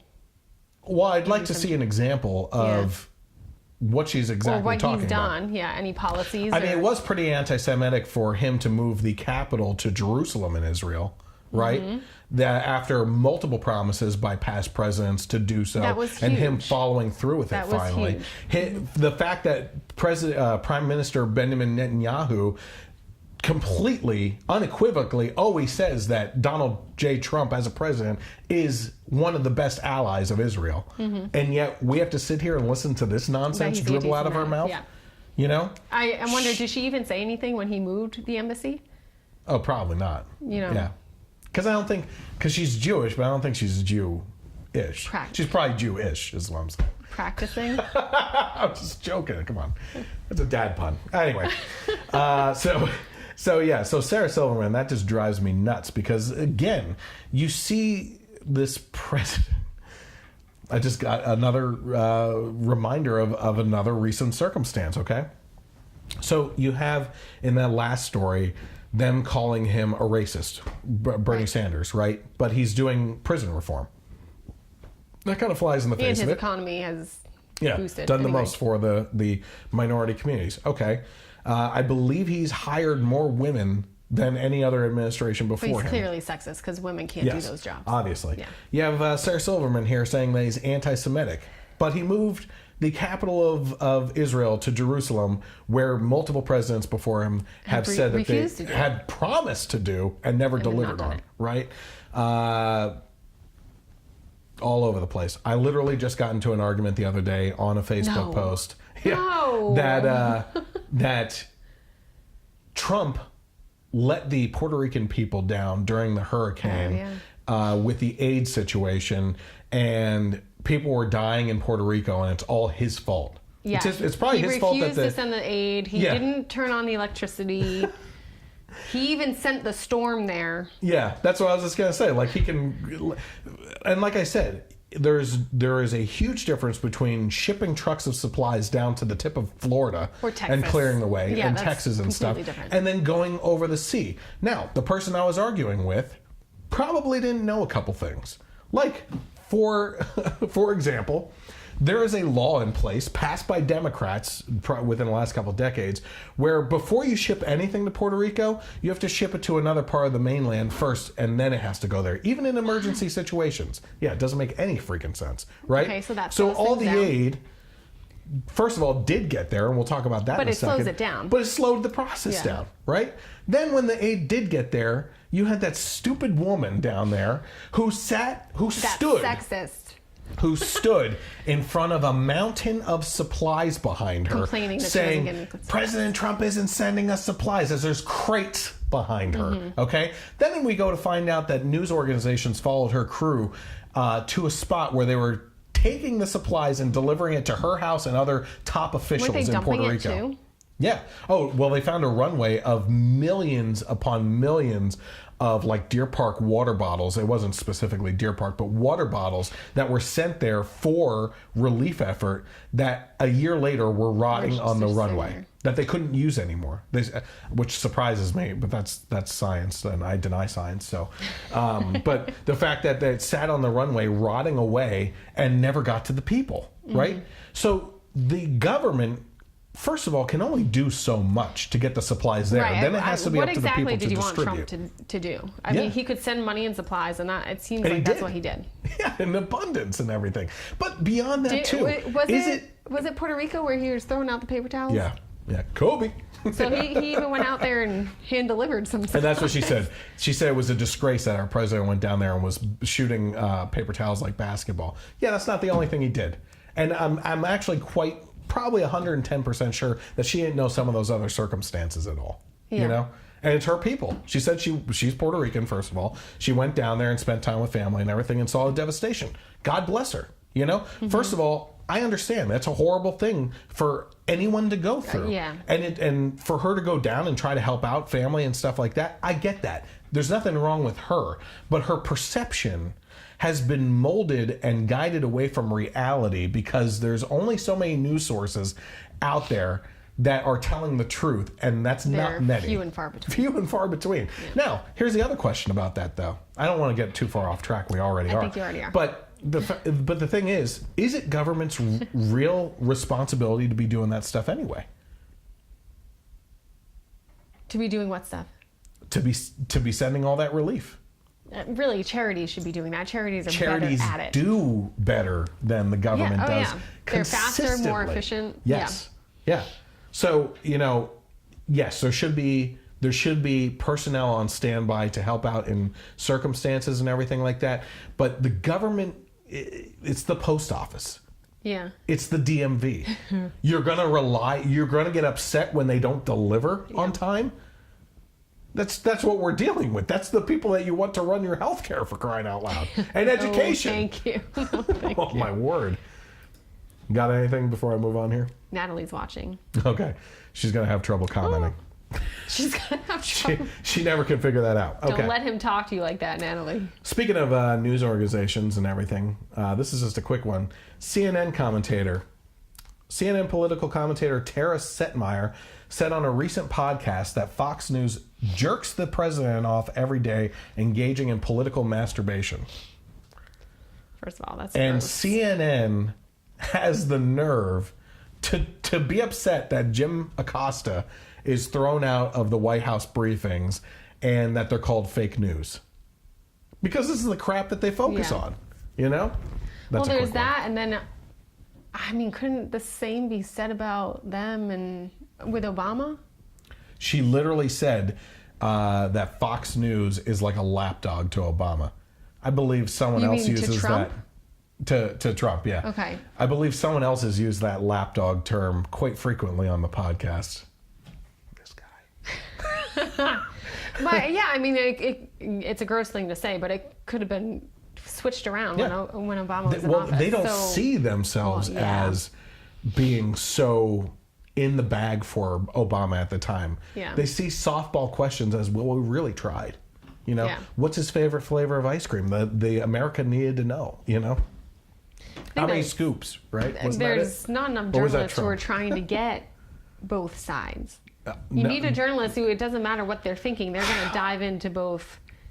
Unfortunately, I don't even think that's it anymore. I think that they're driven by agenda and they don't care to get both sides. Yeah. You know? But that's where it should be. The freedom of the press, the whole point of it is to be digging into both sides. Yeah. You should be able to read my articles and not know if I agree with the information or not. It's the facts. Right. Decide. Mm-hmm. Which is the problem with schools today, is we're telling them what to think instead of how to think. You know? To go along with that, though, kind of another funny story. I had a liberal acquaintance of mine that I used to be a part of a three-way text conversation between him and one of your other favorite people about politics all the time, but he's liberal. And he said, hey, he's out west somewhere doing Christmas trees and rafting on the rapids and stuff like that. Like, that's his jobs. Doing Christmas trees? Yeah, cutting them down, growing them, and all that other stuff for people on a farm. And he said, hey, I'm going to be home around Christmas. You want me to be on the podcast? Or I should come on the podcast. I think it was more of a demand, which I find funny. And then I said, you know, I could actually go for that. I wouldn't have him on the podcast as a co-host. I would sit him down for an interview and ask him questions. And I said, listen, it wouldn't be your typical format. What I would be more interested in doing is sitting down and saying, listen, right off the bat, I don't believe I'm right. Or I guess I believe I'm right. I'm not saying that I'm right, right? It's my opinion. I would think that anyone that claims that they are right on an opinion is very arrogant, you know? And I'm more interested in having a conversation to see where we fall on certain issues and how we can come up with solutions. I think that society is lacking solutions right now, and I don't want to attack each other. I want to have an open conversation and see, because you seem to believe that I have straw man arguments. I want to see where you stand on some of these issues, and we'll have that conversation, you know? And then proceeded to tell me that all my news comes from The Blaze and Breitbart, which I've never shared a Breitbart article, I don't think, and that I have straw man arguments, and basically that it was along the lines of like a threat, I'm going to teach you something, you know? And I'm like, guess what? You're not coming on. Like, I'm not going to deal with that crap, you know? I'm sick of the arrogance of, he said, here's my point, talking about the media and everything, is that he's like, you have these conservatives on your show and you don't get challenged at all. You know, you're not being challenged on your show at all.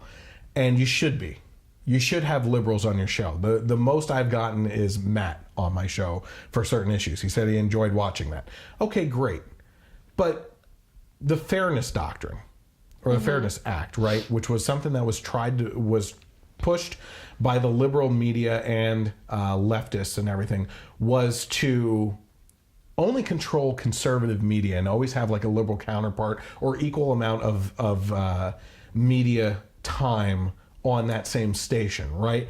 But the liberal media would never have a conservative co-host on their programs and everything either. So he is upset that a conservative podcast would take a conservative angle of opinion and not allow a liberal, which is the same damn thing as listening to Rachel Maddow on her show all day. Are you calling for her to have a conservative on there? Are you looking at The View and the little bit that Meghan McCain throws into the mix? It would be more interesting if they had both. Yeah, and a man too. Yeah. Oh. You know, but like I always say, there's a reason why it's called The View and not Views, you know? Yeah. But you expect me to throw a liberal's opinion into a conservative podcast? I don't really care. Maybe you could come up with an excuse that, like, I'm going to open my audience up more. I don't care. I'm speaking to conservatives. I'm trying to wake up minds of people that are on the fence and placate to or help out those in their arguments and everything of people on the right. I don't really care what liberals think of me. I've damn well shown that over time. I really don't care what you have to say. That is true. Okay? I mean, you've said it. If you want the liberal opinion based on what I'm talking about, turn on any other channel. Yeah, you can easily find I don't need to host that kind of opinion on my show when you can find that everywhere else in society. It doesn't make sense, okay? And when you talk about me and my sources and everything, let's also talk about this. There's a reason why most of my sources end up being the same for conservative news. It's because those sources aren't covering it. They don't find it important, and they either don't find it important or they want to omit it so that they don't have to talk about it. So you're not coming on the show. That's all there is to it. I don't really care. Okay, so Matt was talking about the CNN panelist, her comment again. He said, again, class acts, how do we break through the blinders the libs have on and their supporters that they are the fire of hatred? I don't think you can at this point. Yeah, and I honestly think we've gone too far. They're so busy saying that conservatives are bigots and the hate is coming from there that they can't even see their own hate, which is sad. Yeah, I mean, look, another quick personal experience I just had. One of my friends just recently told me that they ran into someone else that we graduated with. So all of us graduated from the same class and everything. And she said that my name was brought up because I work with this other person. And she said, "Oh, Chris, yeah, he's gotten pretty radical with things. Like he's out there now. He's kind of a little scary." I find that interesting. I really do, because I get emotional. I show more emotion than talking like an NPR person and just whispering into the microphone and everything. I show more emotion because it makes the show more fun, engaging, and everything else. So you're not going to sit here and listen to a 3-hour podcast if I'm droning on in the same monotone voice, you know? Some would say that she would never listen to it anyway. But beyond that, right? What hurts a little bit is the fact that I have radical leftist friends that post insane things all the time. But since that's a society norm now, they're not radical. They're just politically active. Right. But I'm the radical. Why is it radical to support the Constitution? Because all of your opinions just kind of come back to, okay, what does the Constitution say about this? So I'm wondering why that is radical. And God forbid I support the life of a baby. We'll get to that. Okay, and just in case you're interested, Michelle Obama is still around. She said, this is according to CNBC, Michelle Obama said, "I'll never forgive Trump for putting my family's safety at risk by pushing the birther conspiracy theory." How was their safety put at risk because of that? Because he might lose his office? Well, this actually kind of goes into the hate speech area, right? Of antagonizing people, or so you think, into action, right? Okay, an insane person could look at this and say, he should not be president because he was not born here. And then go out and try to assassinate him. I need to take care of it, right? If we can't get him out of office by legal methods, we need to take care of it. Yeah, that's wrong, all right? You're not going to find support from me on that. No. As a matter of fact, the whole birther argument was stupid. Yeah. Okay? I think it was stupid. Doesn't matter. It's not going to change anything. He's in office. He has enough support. He's going to stay there, you know? But I find the hypocrisy fascinating from Michelle Obama, that she can't forgive him for that. Yet here we try, time after time after time, to talk about Benghazi. Just Benghazi, okay? All right, like that one instance. There's so much crap that president did that me and many other people could write books, volumes on just the insane amount of crap he did, the scandals he was involved with and everything else, and never touch upon his race, ever, okay? But Benghazi, Americans died because they sat and defended their position for 13 hours when help was within 2 hours of multiple directions from our government. And she has the nerve to say that she can't forgive Trump for a conspiracy theory when her husband left people to die. Okay? That drives me insane. My blood pressure's up. Go ahead. It just seems like she's trying to get in the spotlight again. I mean, did this come from a book or something? Or well, she's out pushing her new book. Oh, okay. So that's what it is. She's just trying to get into the... Becoming. Because, I mean, I really don't care if she forgives him or not. Yeah. Once again, like, why is it a big deal? Yeah, I don't see why it's a big deal. Natalie says, you're so passionate. We appreciate you. Oh, passionate is a word. I'm Italian. Well, 9%. Not that much. Not as much as you thought. I have been recently let down. I'll have a moment here. I have gone through much of my life thinking that I was a large percentage Italian. And quarter at most. Yeah, quarter. Yeah. That's not that large. Well, it's enough for the blood. Yeah. Mm-hmm. And very passionate about it because the Italian people are the best people. This is the way it is. It's the good movies, the good Better food. than American? Yeah. I mean, no, food, the yeah. culture, yeah. Oh, okay. Yeah.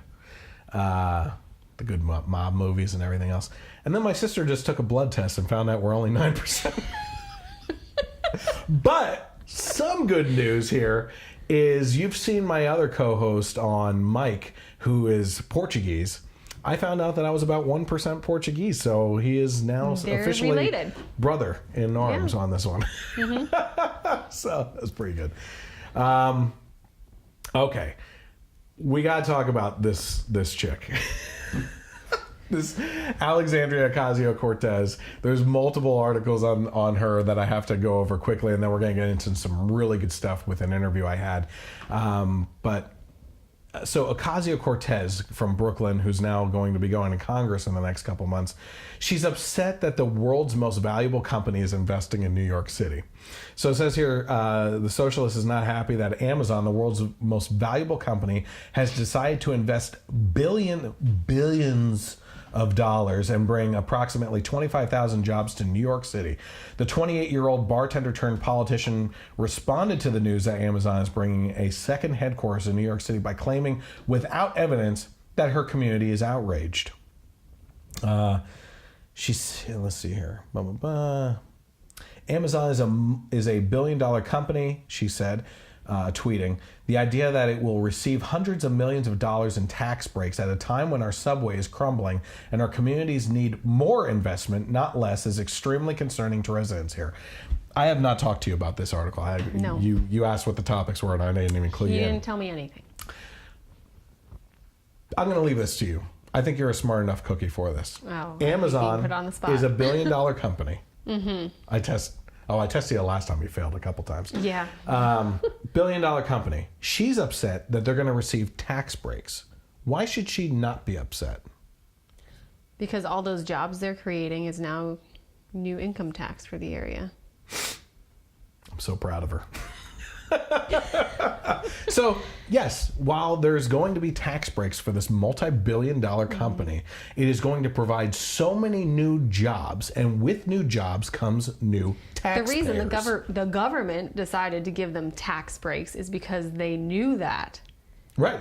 And yeah. I'm assuming that's those an breaks. incentive. I'm assuming those breaks aren't forever either. No, not especially in New York City. So eventually, they will be getting that extra tax money. Yeah. So it's only a short-term tax break. Yeah. And then your people, the people are happy because they have jobs. Well, you would hope so. You would think so. I don't know. Here's an article from CNBC as well. Not a conservative news source, by the way. By the way, I've always said that CNBC is a unbiased news source, right? But lately they have been bashing Trump for absolutely everything that they can. And I'm kind of shying away from that opinion now. Here's their headline on this one. Under the career section, Alexandria Ocasio-Cortez is the youngest woman ever elected to Congress. She still can't afford an apartment in D.C. Do you know how old she is? 26. Huh. That is impressive. I just got rid of that other screen. I think on the other article it said 26. But can't most people not afford an apartment in D.C.? I mean, isn't D.C. pretty darn expensive? Well, yeah. So how but is this financial statements have shown that she actually has like $50,000 in savings, $15,000 in bonds and stuff, and a couple like $7,500 in another savings account as well. So you can probably pay security and first month's rent with that. Yeah. So she's complaining about this, and what I find really funny is that she's getting heat from a lot of people, including Fox News, obviously. They say Fox News because that's the only source that's going to be against the grain in this case. So Fox News was giving her crap about her financial situation for multiple reasons. And all I had to say, what I posted immediately was when she was asked about how we're going to pay for Medicare. Let's take a look. Countdown. Medicare for all. Is it too expensive? No. People often say, like, how are you going to pay for it? And I find the question so puzzling because how do you pay for something that's more affordable? How do you pay for cheaper rent? How do you pay for, you just pay for it. We're paying more now. I know where you can go with this as far as an argument against what I just showed, but she's like, you just pay for it. I don't get it, you know? Well, the argument I can see already from someone on the left is, well, she's talking about lowering the cost of something, and in the end, this and that, it was a point of sale in her argument and everything. But the point is, we have to get back on track with a budget in this country, okay? Deficit and debt out of control, okay? The only way to do that is to treat the purse of Congress like you would like your wallet budget at home. Mm-hmm. Yeah. So for her to just say, well, you know, who cares if we can't afford it? Like, you just pay for it. You know, how do you say like this and that? You just do it, right? Mm-hmm. Well, can you just pay for an apartment in DC? No. You know, it's like her logic falls apart with everything that she does. But who started that news story? Because is it really anybody's business if she can afford an apartment in DC? I don't care. She started the news Did story. She? Okay, because yeah. I don't care if she can or can't. I mean, you figure it out. Go to a hotel. Yeah, when you're hired to Congress, you figure it out. Yeah. Yep. Okay, let's see here. She doesn't even start yet, right? No, she doesn't start for another couple months. So why does she need to be down there? Oh, she's starting issues. One thing I didn't put in here was that she started a protest that ended up in Nancy Pelosi's office over the environment. And she was like standing on Nancy's desk or something. And Nancy, if she does now this is up for debate right now. There's a lot of members of Congress that are coming out saying that they're not going to vote for her to be Speaker of the House again, or minority Speaker. Are they going to vote for Alexandria? Because that'd be hilarious. Well, I don't know. But there's a lot of people saying that she won't. But if she does, she's in control of the committee. So do you think she's going to get on any committee doing that kind of stuff? You can guarantee she's going to be going into some meetings and coming out an unhappy camper. Okay? Okay, stick around. We're going to watch this interview that I had. And there's also a couple abortion things after this then that we can talk about. But I'll give you a break. You can shake your ice cubes around if you want. So let's take a look at an interview I had with Pastor Dylan Proctor of the Kingdom of Logos podcast in regards to some certain topics. Okay, so now this, according to The Blaze, atheist minister and Christian denomination gets to keep her job leading a congregation and says that that's wonderful. So details on this: an atheist minister in a Christian denomination got to keep her job leading a congregation after several years of turmoil that could have led to a heresy trial later this month, according to the Toronto Star.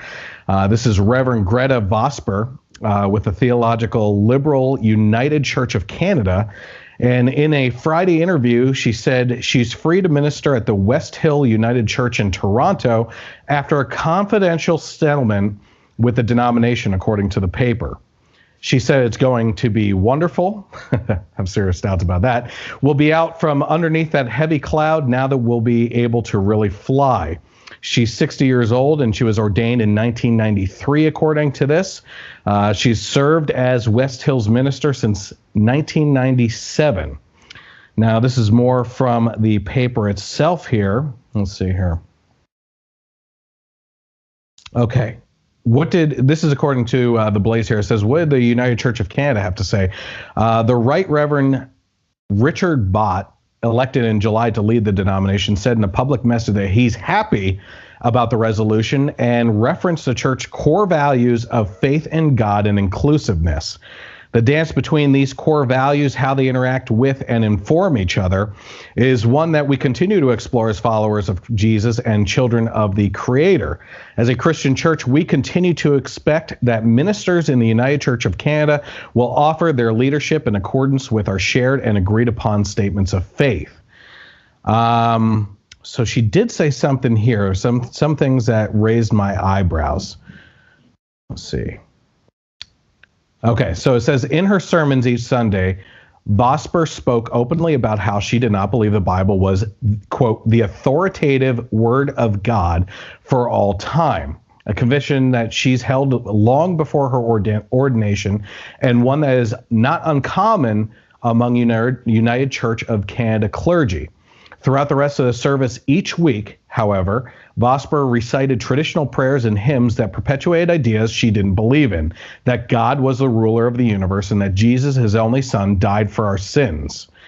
Vosper used those words until one Sunday morning in 2001 when she could no longer tolerate the contradiction just because her own interpretation of the prayer was metaphorical, she realized, didn't mean the people in the pews knew that. So to talk a little bit more about this and what's going on in the church, obviously, up in Canada, because I believe that this actually has more to do as a blanket message about what's going on with churches in general across the world right now. I have the host of the Kingdom of Logos podcast, I'm sorry about that, Pastor Dylan from the Kingdom of Logos podcast. So thank you for joining me, Pastor Dylan. Oh, it's great to be here. I'm really excited to talk about this. And I think you're right. This does strike a nerve about a larger theme in the world, our Western culture. Yeah, absolutely. So you listened to a lot of the stuff that I was talking about here. What are your thoughts on it and what is going on? I'm interested in your perspective as a pastor on what's going on with this. Yeah, and when I look at this, if you've ever seen Futurama, there's the character Philip J. Fry says, I'm shocked. I'm not that shocked. That's basically how I feel about this.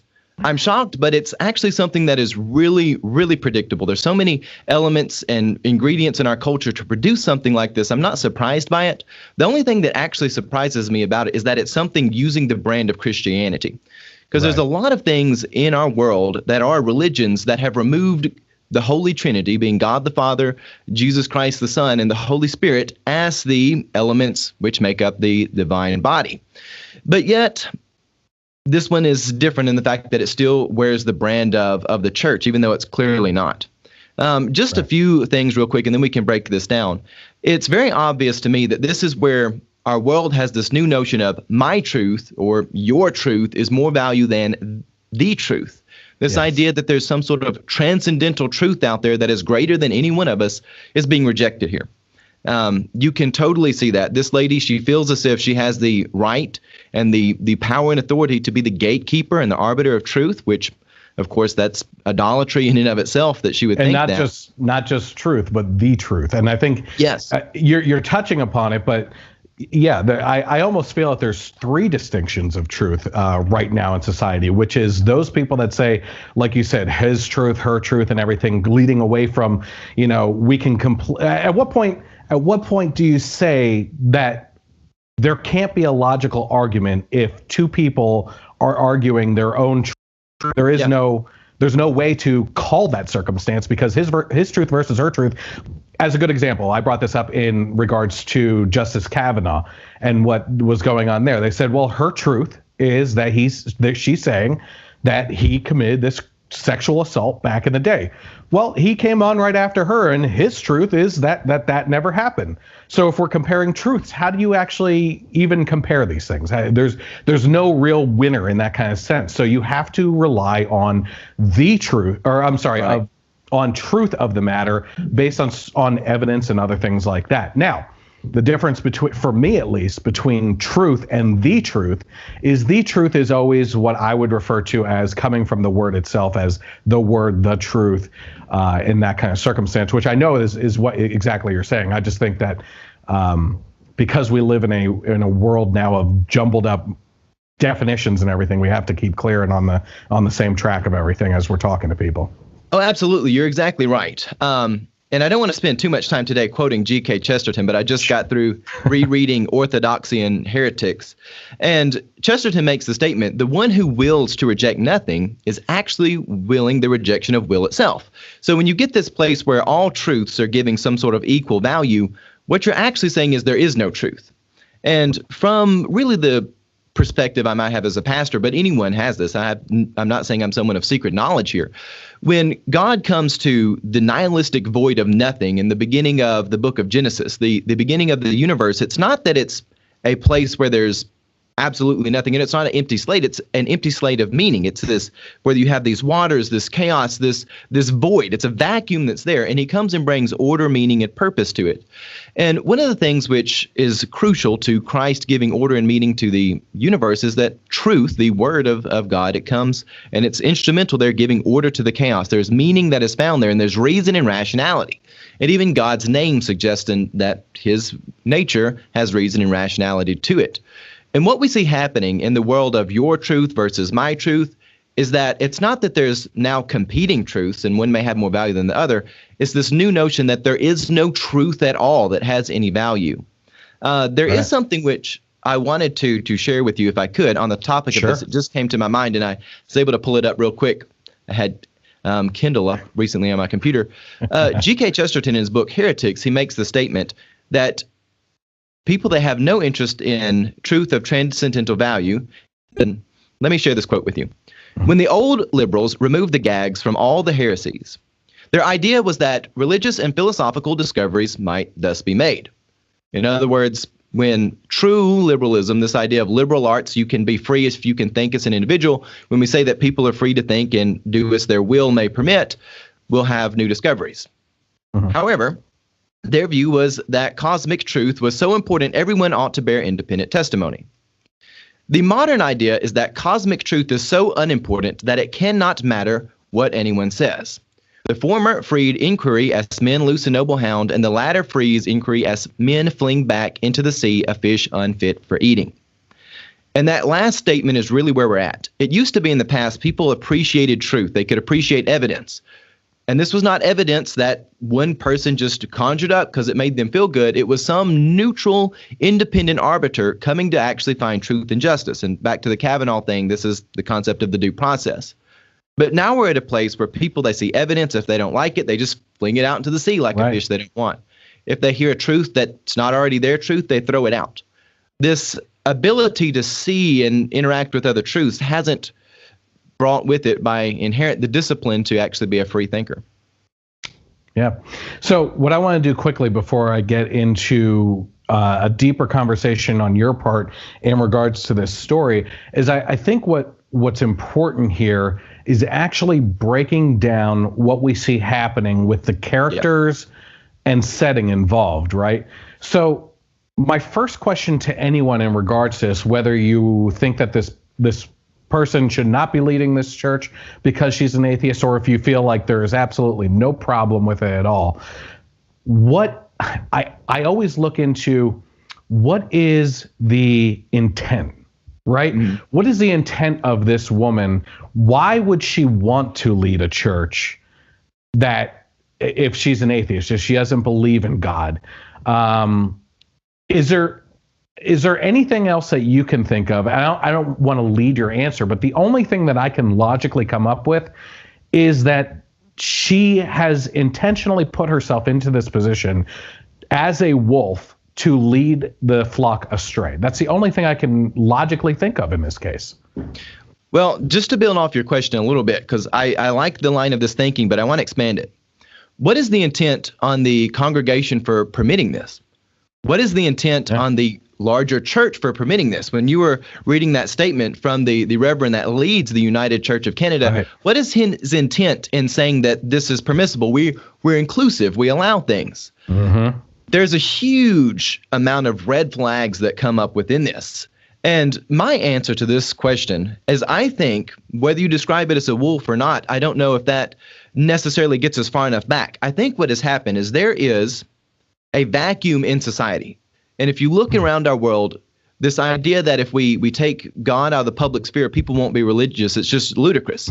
You go back, you watch the 2016 election, you watch as people were having their idol taken away from them, it was as if they were watching blasphemy take place. If you watch somebody come to speak on a college campus that doesn't have the viewpoint of most of the students, they're not reacting with the sort of distaste for the different sort of idea. They're reacting as if they've experienced blasphemy. And or personal harm. Yeah, or personal harm. They've Yeah. seen something. There's a religious fervor to it. And what I think this woman is doing, I really hate to call her a reverend if you're rejecting the Trinity. That's one of the things that is sort of crucial to being a minister in the gospel, is accepting the reality of the Trinity. But I think it's somebody who, in the back of solutions, there's a hole. And she's, whether you see it as a wolf coming in or just somebody who's unconsciously falling into this hole that's there, I think she's come to fill the vacuum where people, they like the effects of the gospel, but they don't like the gospel to be the cause of those effects. They're trying to break a cause and effect relationship. And even if you listen to her language, she's really saying this. She's freed from the great cloud and the burden which is hanging over us. We can really take flight now.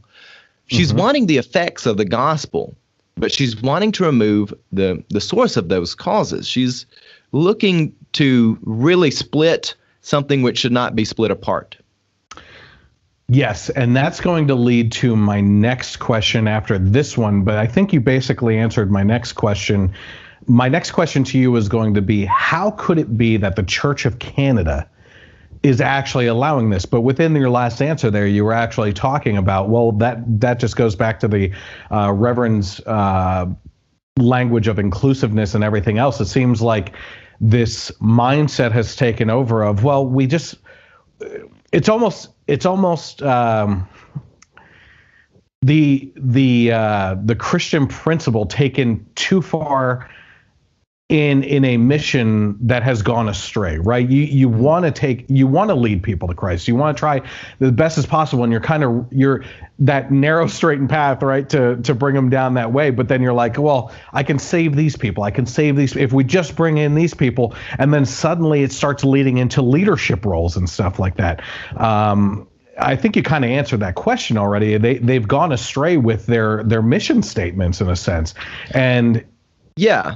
If I can, there's a couple of things that I'd like to say in response to that. First of all, our world is not aware of what exactly competing religions are out there because they haven't been upfront and on the nose branded as religions, even though they're functioning as them.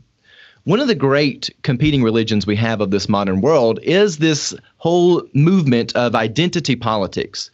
Sometimes you hear the language diversity to brand it. Sometimes you hear it inclusive, things of that nature. And these things are unmistakably a religion. And if you want proof to find this, look at people when they're challenged from it. And even if you look at places where people, they would get up to do public speaking, even people who are in the church, they get up from the pulpit and they start talking about things like inclusivity and diversity. And if you're going into my next question, but go ahead. Well, if we're rational and honest people, if they actually were interested in civil rights and things of that nature, you would deal with that in its appropriate sphere. Not everything needs to be dealt with every time you open your mouth at the pulpit. We preach a wide variety of sermons and a real diversity of sermons. And theology does have a lot of different components and different things that we talk about. But these people aren't doing that. Every time they open their mouth, anytime they want to put an official statement out, they have these language like inclusivity in there. And the reason why is there's a religious conviction. These people, they have made something into a idolatrous role that it should have never been in. And it's this basic idea that identity is the new place of salvation. And this is a very secular mentality. And of course, it removes God from being there. And again, back to what I said earlier, the only thing that surprises me about this scenario is that it's still using the branding of the church. Most of the time they reject the Father, Son, the Holy Spirit, and they'll also reject the very notion of the church.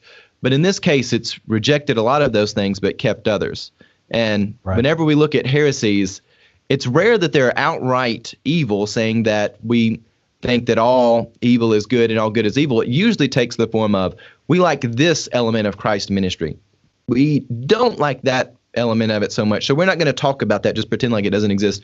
But we're going to take one virtue at the expense of all other virtues. And so if you don't mind me taking over here, this is exactly where my next question was leading, which is we travel around this area even in a conservative section. Well, I mean, you're even more conservative down in that area.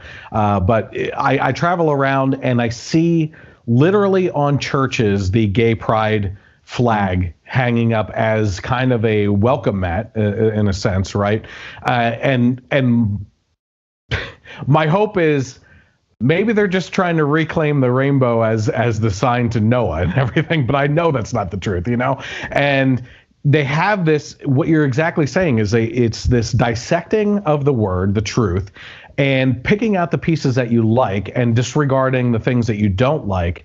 And this is so dangerous to me because I'm trying to wrap everything up in like as nice a package as possible to discuss this with you. But if you say some things, even if you take one thing from the Bible and say that wasn't meant, but the rest of this is 99.99% of the Bible is completely given by God, but this little bit here we just disagree with, the whole thing falls apart. Because it does.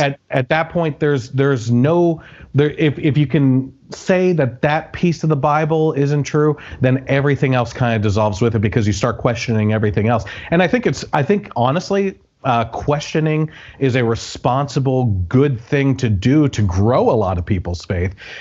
But I think where this whole thing is kind of getting out of context here is, like I said, there's a big difference between the leadership roles in the church and those that are attending the church. And I hate myself seeing churches that preach a truth on something like the LGBT agenda, right? And they talk about how it's a sin, but yet they don't talk about how, you know, have a distaste for the sin, but not the sinner, because we are all sinners, and we should be welcoming those people into our church too. I would love to see people of the LGBT community come in and hear the truth and see that Christians will open them or welcome them with open arms and everything, and as brothers and sisters in Christ, but that they just need to hear a certain type of truth that we're all sinners. But to put those people into a leadership role like we're witnessing in this case here, that is the most dangerous part of this whole story. Yeah, that's where a lot of this falls apart. And I think the healthiest understanding of Scripture, to go back to that for a second, is, which of course our official stance in the Church of Nazarene is, Scripture is inerrant in its ability to take people to salvation. Yes, there are different forms of writing throughout the Bible as a whole. There's different styles of things, but it actually challenges us. We're not to shy away from reason and rationality, and Scripture is more than capable of handling scrutiny. But one of the places where things do fall apart, and to your point about people having something like a rainbow flag out of the church, this is how you know that this is a competing religion. There are a lot of sins and things in the world. There are a lot of things that people struggle with. Some of it's of their own accord. Sometimes it's just tragedy and trauma that comes into people's lives. I don't take and brand with a flag. Take, for instance, there are people who really like the Second Amendment. I'm probably not going to hang the Gaston flag outside the church, because that is not where I find salvation. Salvation comes from God and Jesus Christ. How about this one right now across the world, because of its abundance of availability, how far we've come in technology and everything. One of the biggest problems in wrestling with sin in culture is pornography. So hanging up a pornographic flag outside the church. Yeah, and something like, that's a really good example there. There's a lot of things that people are tempted by, and personally, I like to deal with people as individuals. I've never met a person that is actually a collection of people, and if someone is more than one person, we need to have a serious conversation, and it's going to be probably exorcism time. But this idea that you would put something like a flag out there, and the pornography thing's a great example. Say if you've got a church or something that has one of the boards outside where it can actually have images, putting something out there saying, oh, well, we're welcome to people who deal with this. You know, that would be considered insane. I think one of the reasons why you do see this, and again, I'm not beating up on people who deal with those things, because again, I want them to come to the church. I want the gospel to come out and reach these people. But when you start, anytime you open a statement, you have to throw a word there about it. You've got to have that flag outside. These things are reaching the place of idolatry. Yeah. And I think one of the things with this particular situation here, the reverend who is in charge of this union of churches, the United Church of Canada, he is not casting this out. And really, from my personal experience in the church, is there's a lot of people in church leadership, and generally, if you're going to be successful in church politics, you've got to be somebody who's, and here comes my inability to ever go anywhere else. That they tend to be people who will sweep things under the rug, and people who will want to calm fires as opposed to stand up for things which need to be stood up for. Now, if it's something where the secular paganism is fine with you standing up for, like these fictitious things, people live in their fantasies and elflands, and they'll say, oh, well, you've got to go up there and put the rainbow flag up there. You know, nobody's going to come after you for putting a rainbow flag outside your church in the secular Western world. But if you're someone who steps up and says, it's a heretic if you reject the Trinity, they'll want to calm that fire. They don't want conflict in a way that is moving towards righteousness. And this is a larger symptom of Western civilization's shortcomings, both within the church and without. We have lost the will to stand up to things which are clearly evil. And rejecting the Trinity it's one thing if you haven't been explicitly exposed to the gospel and you aren't familiar with Trinitarian logic. But if you're outright, after a long exposure to the gospel, saying, I reject the Trinity and I'm going to come into the church, and this is where it looks like she's probably a predatory wolf coming in to say, I'm going to expose God. That's where you see some truly evil things. And we need to stand up to stuff like that. And what I think is surprising is I imagine in Canada, there would be a lot of Christians who actually start more religious attending. They would actually go if they would stand up to this evil. This would probably do more to give health to the Christian community standing up to it than just sweeping it under the rug of saying, oh, we're just inclusive for all ideas. You know, so 2 points to something that you just said there. I don't know the last time we were together talking about issues if I brought this up, but I heard this really great interview one time of someone that was talking about speaking the truth in your congregation, to your congregation, right? That if the leadership, whether that's a pastor or a reverend or whatever, what have you, that if you are up there and you preach the truth, out of 100 people in the congregation, if 98 of those people do not like hearing the truth and they leave, you focus on those 2 people because those 2 people are going to go out in the world and share that light. But if you choose to reject the truth and you placate to the congregation and go along the lines of feelings and stuff, those 2 members that were there for the truth are going to leave. And now you're playing to an audience that isn't going to do anything for Christ and the Word, you know? So I'll let you answer that after I also say this. The other point that I really try to make to people in regards to this and the LGBT agenda and everything when it comes to clashing with the church and everything is that the concept of the straight and narrow line through Christ, that Christ is the way to eternity, right? And our souls in eternity and everything with him, praising him in heaven. This type of person, these types of circumstances become literal obstacles on that path that either stop someone from getting to the truth, which I think is what the end of the line is essentially with everything else that goes with it, or they divert them into a completely different direction that is going to veer so far away from the path that is why I use the term wolf so fiercely in this case, because I think there's no worse thing that you can do for a person's at all than to lead their soul into eternal damnation, for crying out loud, you know? Yeah. So if you want to respond to any of those, that's fine. Yeah, to your first point, it's way easier to grow a church doing shallow things. People generally like to hear shallow things. So to your point about, focus on the 2 people who are wanting to hear the truth, well, that's generally been true for the entire course of human history. There's a lot less people interested in the truth than there are people who want to turn away from it. And things do come and go in cycles, and there's different environments that the church has been in.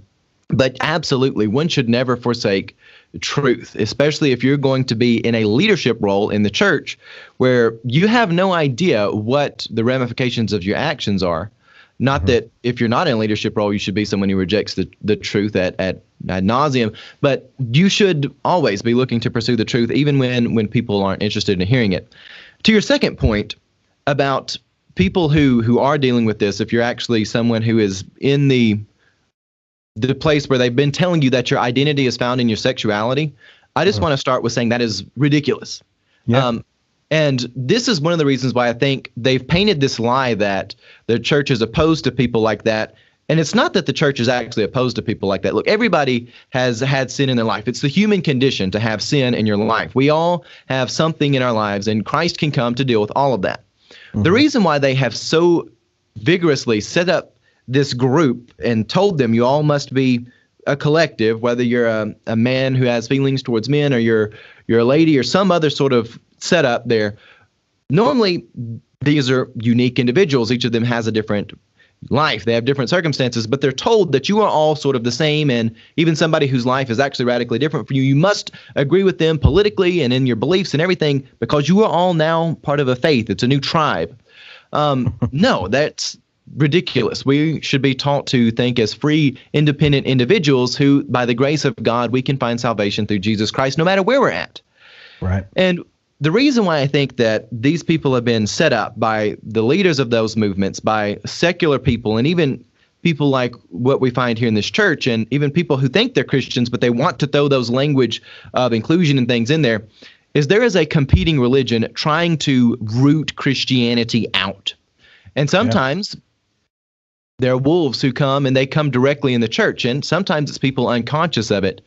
But there's this new misunderstanding that you're valued based on your identity, which if you actually understand some of the core logic of the New Testament at all, Jesus comes to tell people your value is not in your identity. You're sacred because you're created in the image of God, and that is a sacred thing. And, you know, if Jesus would have not come, people had identity politics before then. If you were born in the right tribe, if you were the right birth order, you could become a priest. You know, the whole idea of only certain people can find salvation, that's not new. Jesus comes to break that down and say that your identity is a lot less important than your receiving of my testimony. Absolutely. I think that's not just an important message to hear, it's the message to hear. Yeah. So to end this portion of the discussion and everything, I posed a question to the followers that I have on Facebook, which is, where do we go from here? What can we do, right? As far as I'm looking at this specific microscopic situation in the grand scheme of things, either they have to root this person out of that church, but I think that you and I can agree that there's a larger problem here with the Church of Canada, that this is accepted at the top level. So to remove this individual could very well lead to another individual like them put into that same place. Yep. Or the congregation leaves, and I feel like an atheist would see that as a win because they've dissolved that church essentially. So what do we do from here with these kinds of churches? My answer to that is probably the answer I'd have to a lot of variety of questions. Salvation comes from God. Mm-hmm. It does not come from identity. It does not come from government. It doesn't come from who is in government or who is in political office. Salvation comes from God. And that's a point of thinking that we have to realize. That is an assumption that is so necessary to rooting things like this out. Because if you start thinking that, well, salvation comes from, are we being inclusive, or are we, picking this virtue of Christ here? No, you got to accept the full gospel, and that is where salvation comes from. And again, I don't think this is limited to the church in Canada, and I hope and pray to God something like this would not happen in my own denomination or any others. But at the same time, I could really see it happening because people don't have the gumption to recognize where salvation comes from. They like to have other idols, and that doesn't mean that we just like football too much, so that can be an idol. But it means that we are putting other things in place of God, and with religious conviction, people are pursuing these things. Do you see Christians around the world right now as the Christian movement? Of course, we can always be doing more. I think that there's a trap to be had for anyone to say that we're doing enough and being content and everything.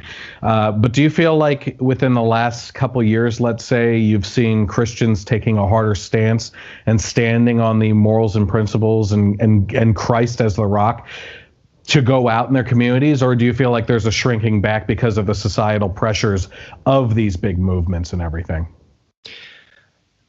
The best answer I have to that question is a little bit of a variation of something you said there.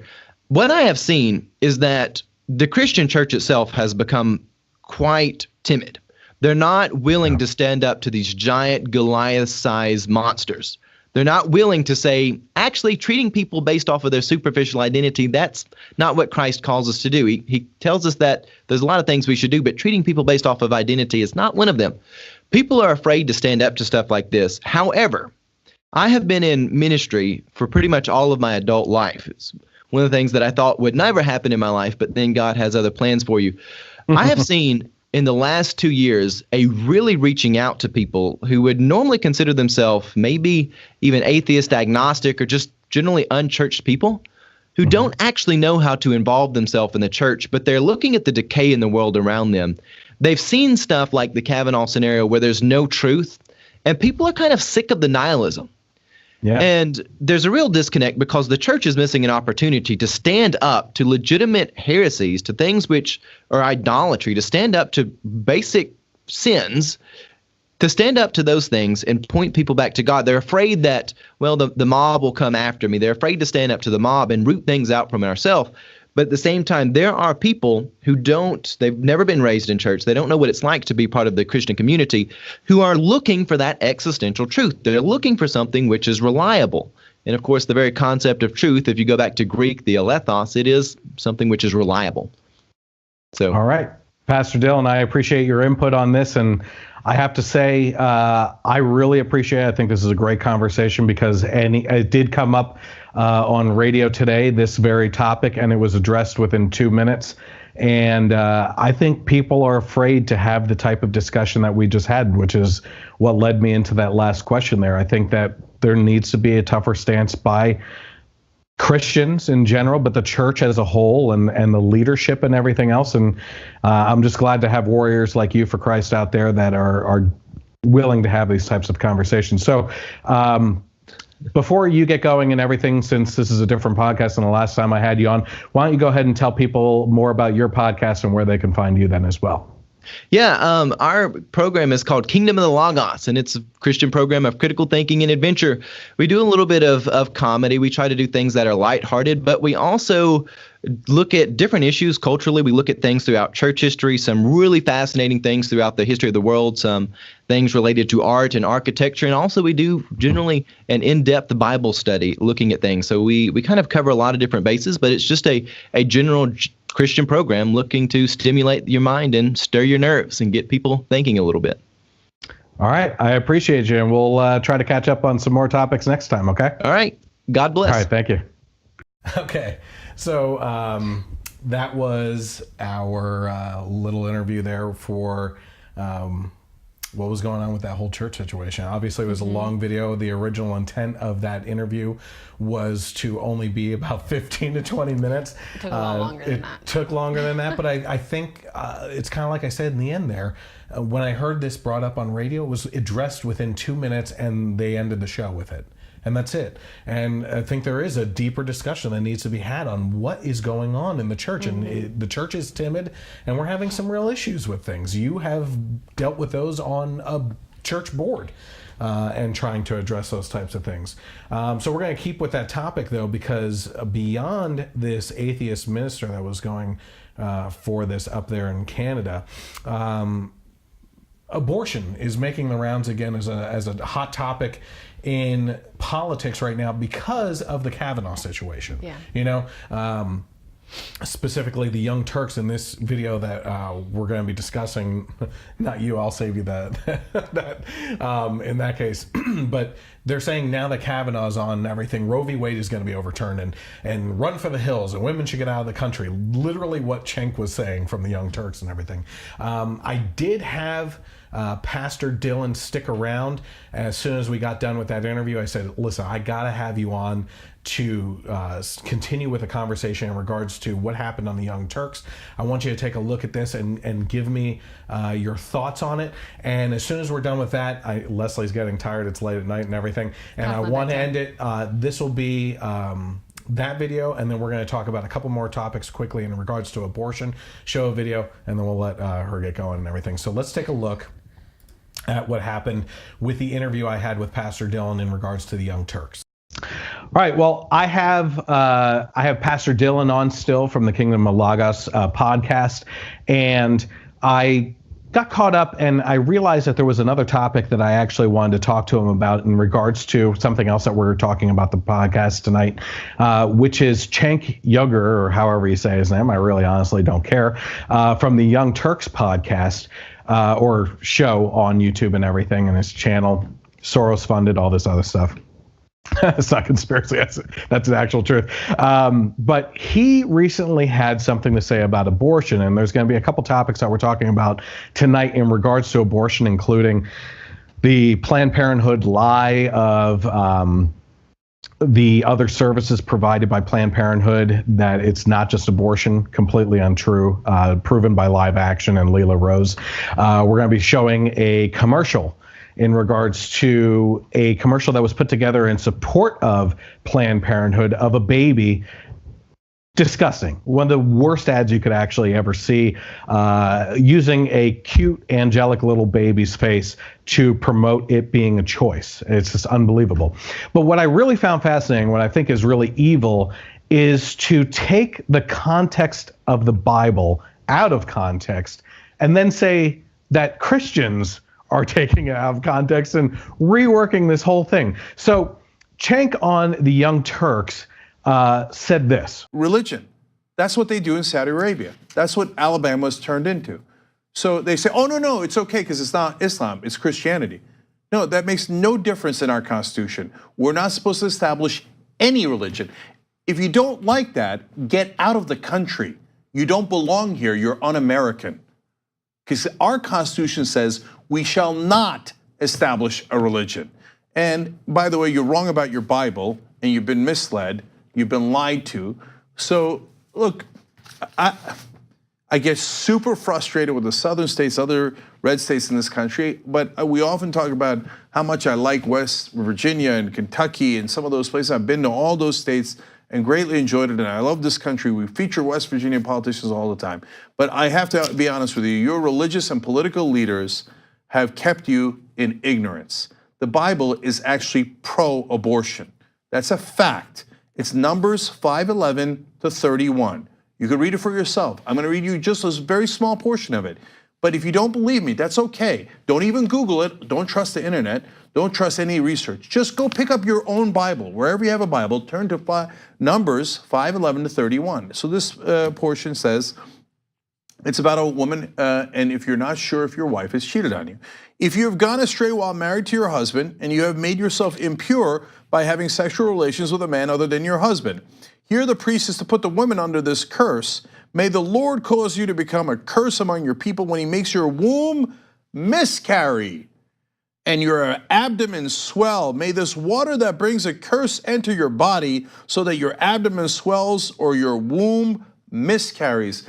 It is clear as day. There is no question about it. If you don't believe me, just go read the Bible. It is pro-abortion. It's not even pro-choice, it's pro-abortion.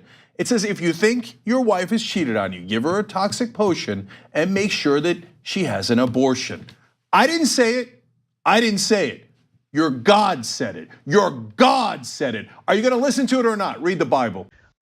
He uses this word, which was never in this, that it was that they administered a potion, right? When, to me, clearly, when you're reading through this, first of all, Old Testament stuff, before Christ's spilling of blood, you could talk about that more and everything, for our sins and everything. You know, this is all in reference to the sins of a married woman. But then you actually have here it talking about may the Lord cause you, not the water itself, because if you're actually reading this thoroughly, it's saying that if you sprinkle dust from the tabernacle and you, let's say, aren't cheating on your husband, that nothing will happen. May the Lord cause this to happen in Old Testament terms. So what are your thoughts on this? This is just asinine, if you ask me.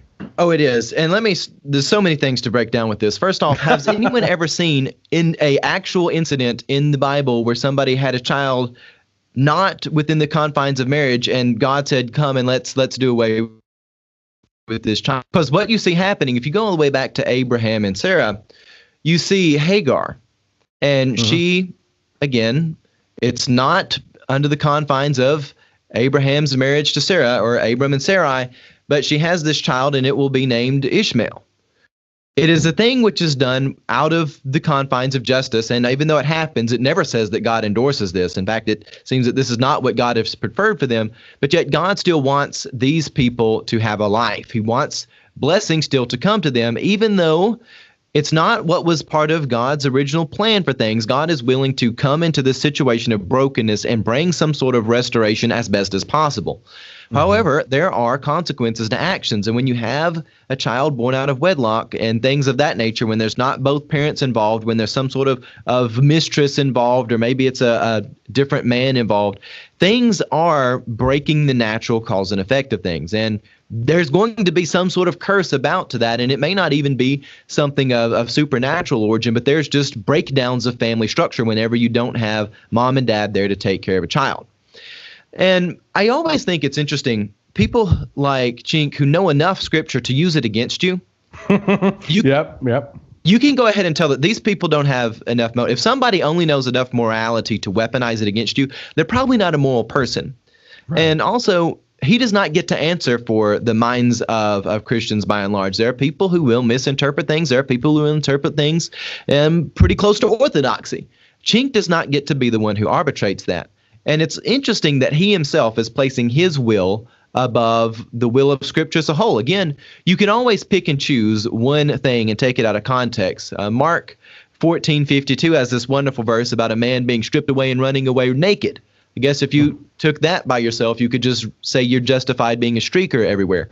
It would be ludicrous, because that is not the sentiment as what is being taught to us by Scripture. It's God calls and tells us that life is precious. We are created in the image of God, and God's nature is something which is holy and sacred, and we ourselves should understand that life is precious. Jesus did not come to bring us death quicker.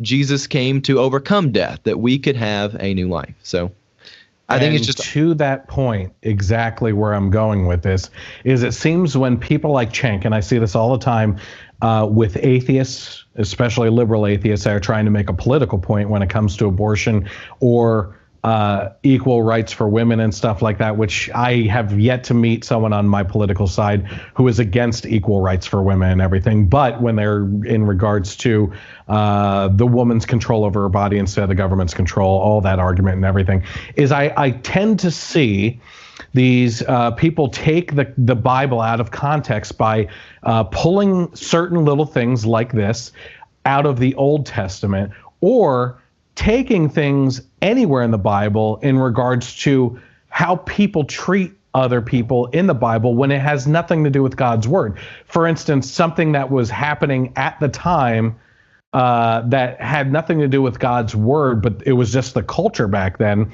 being referenced, and them saying, well, see here, like they're saying that you can beat your wife with a rod, or, your children with rods, or like hit someone with rocks and everything like that. No, they were talking about circumstance in the Bible, not that was a promotion of that kind of action by God. It's just storytelling within God's word and everything. But then you also have, like I said, this pre-Christ with the Old Testament and everything, that if you're looking at this, and you can describe this more, Christ died for our sins, whereas this is specifically referencing the sins. Am I wrong in this?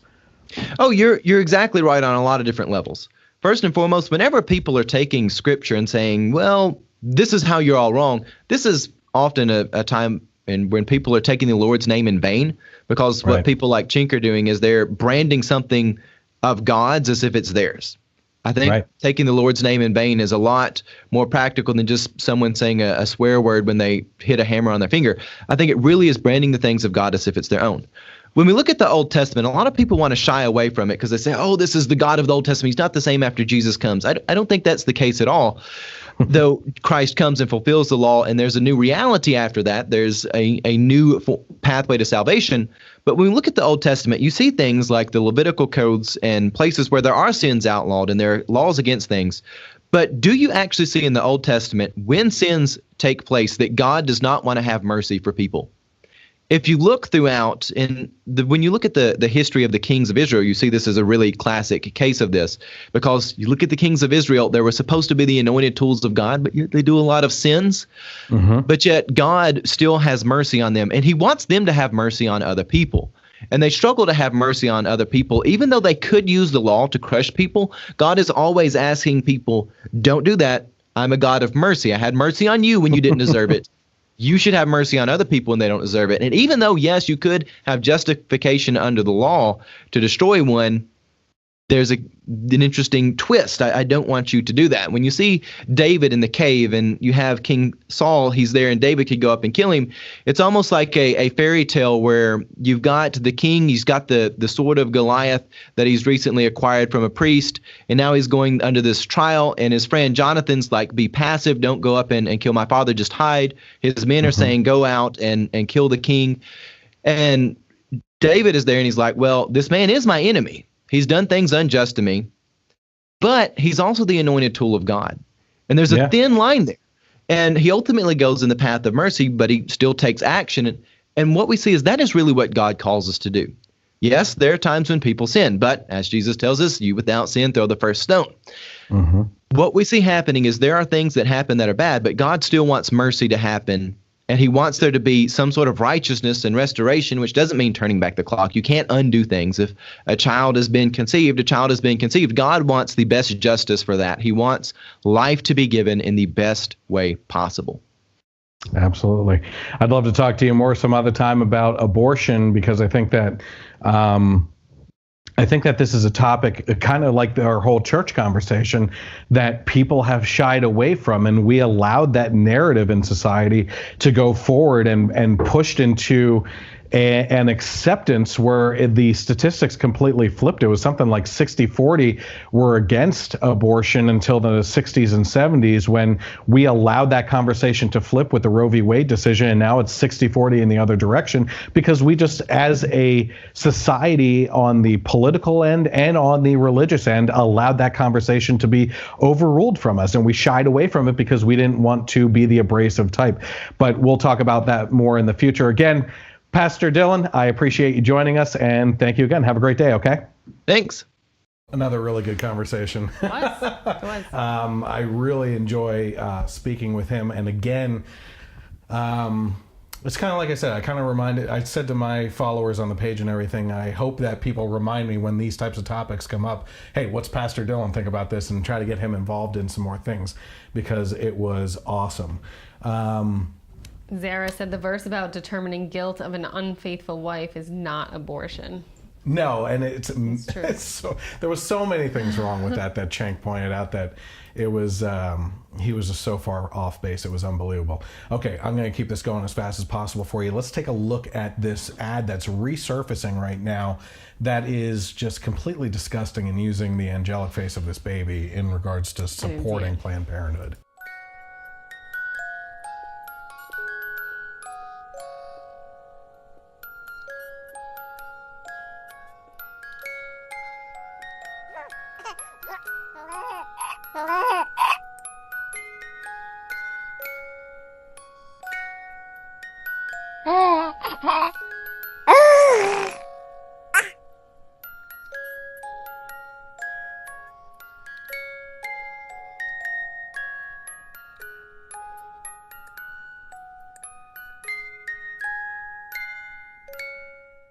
So that was like a political action committee that came out with an ad in support of Planned Parenthood. She deserves to be loved. She deserves to be wanted.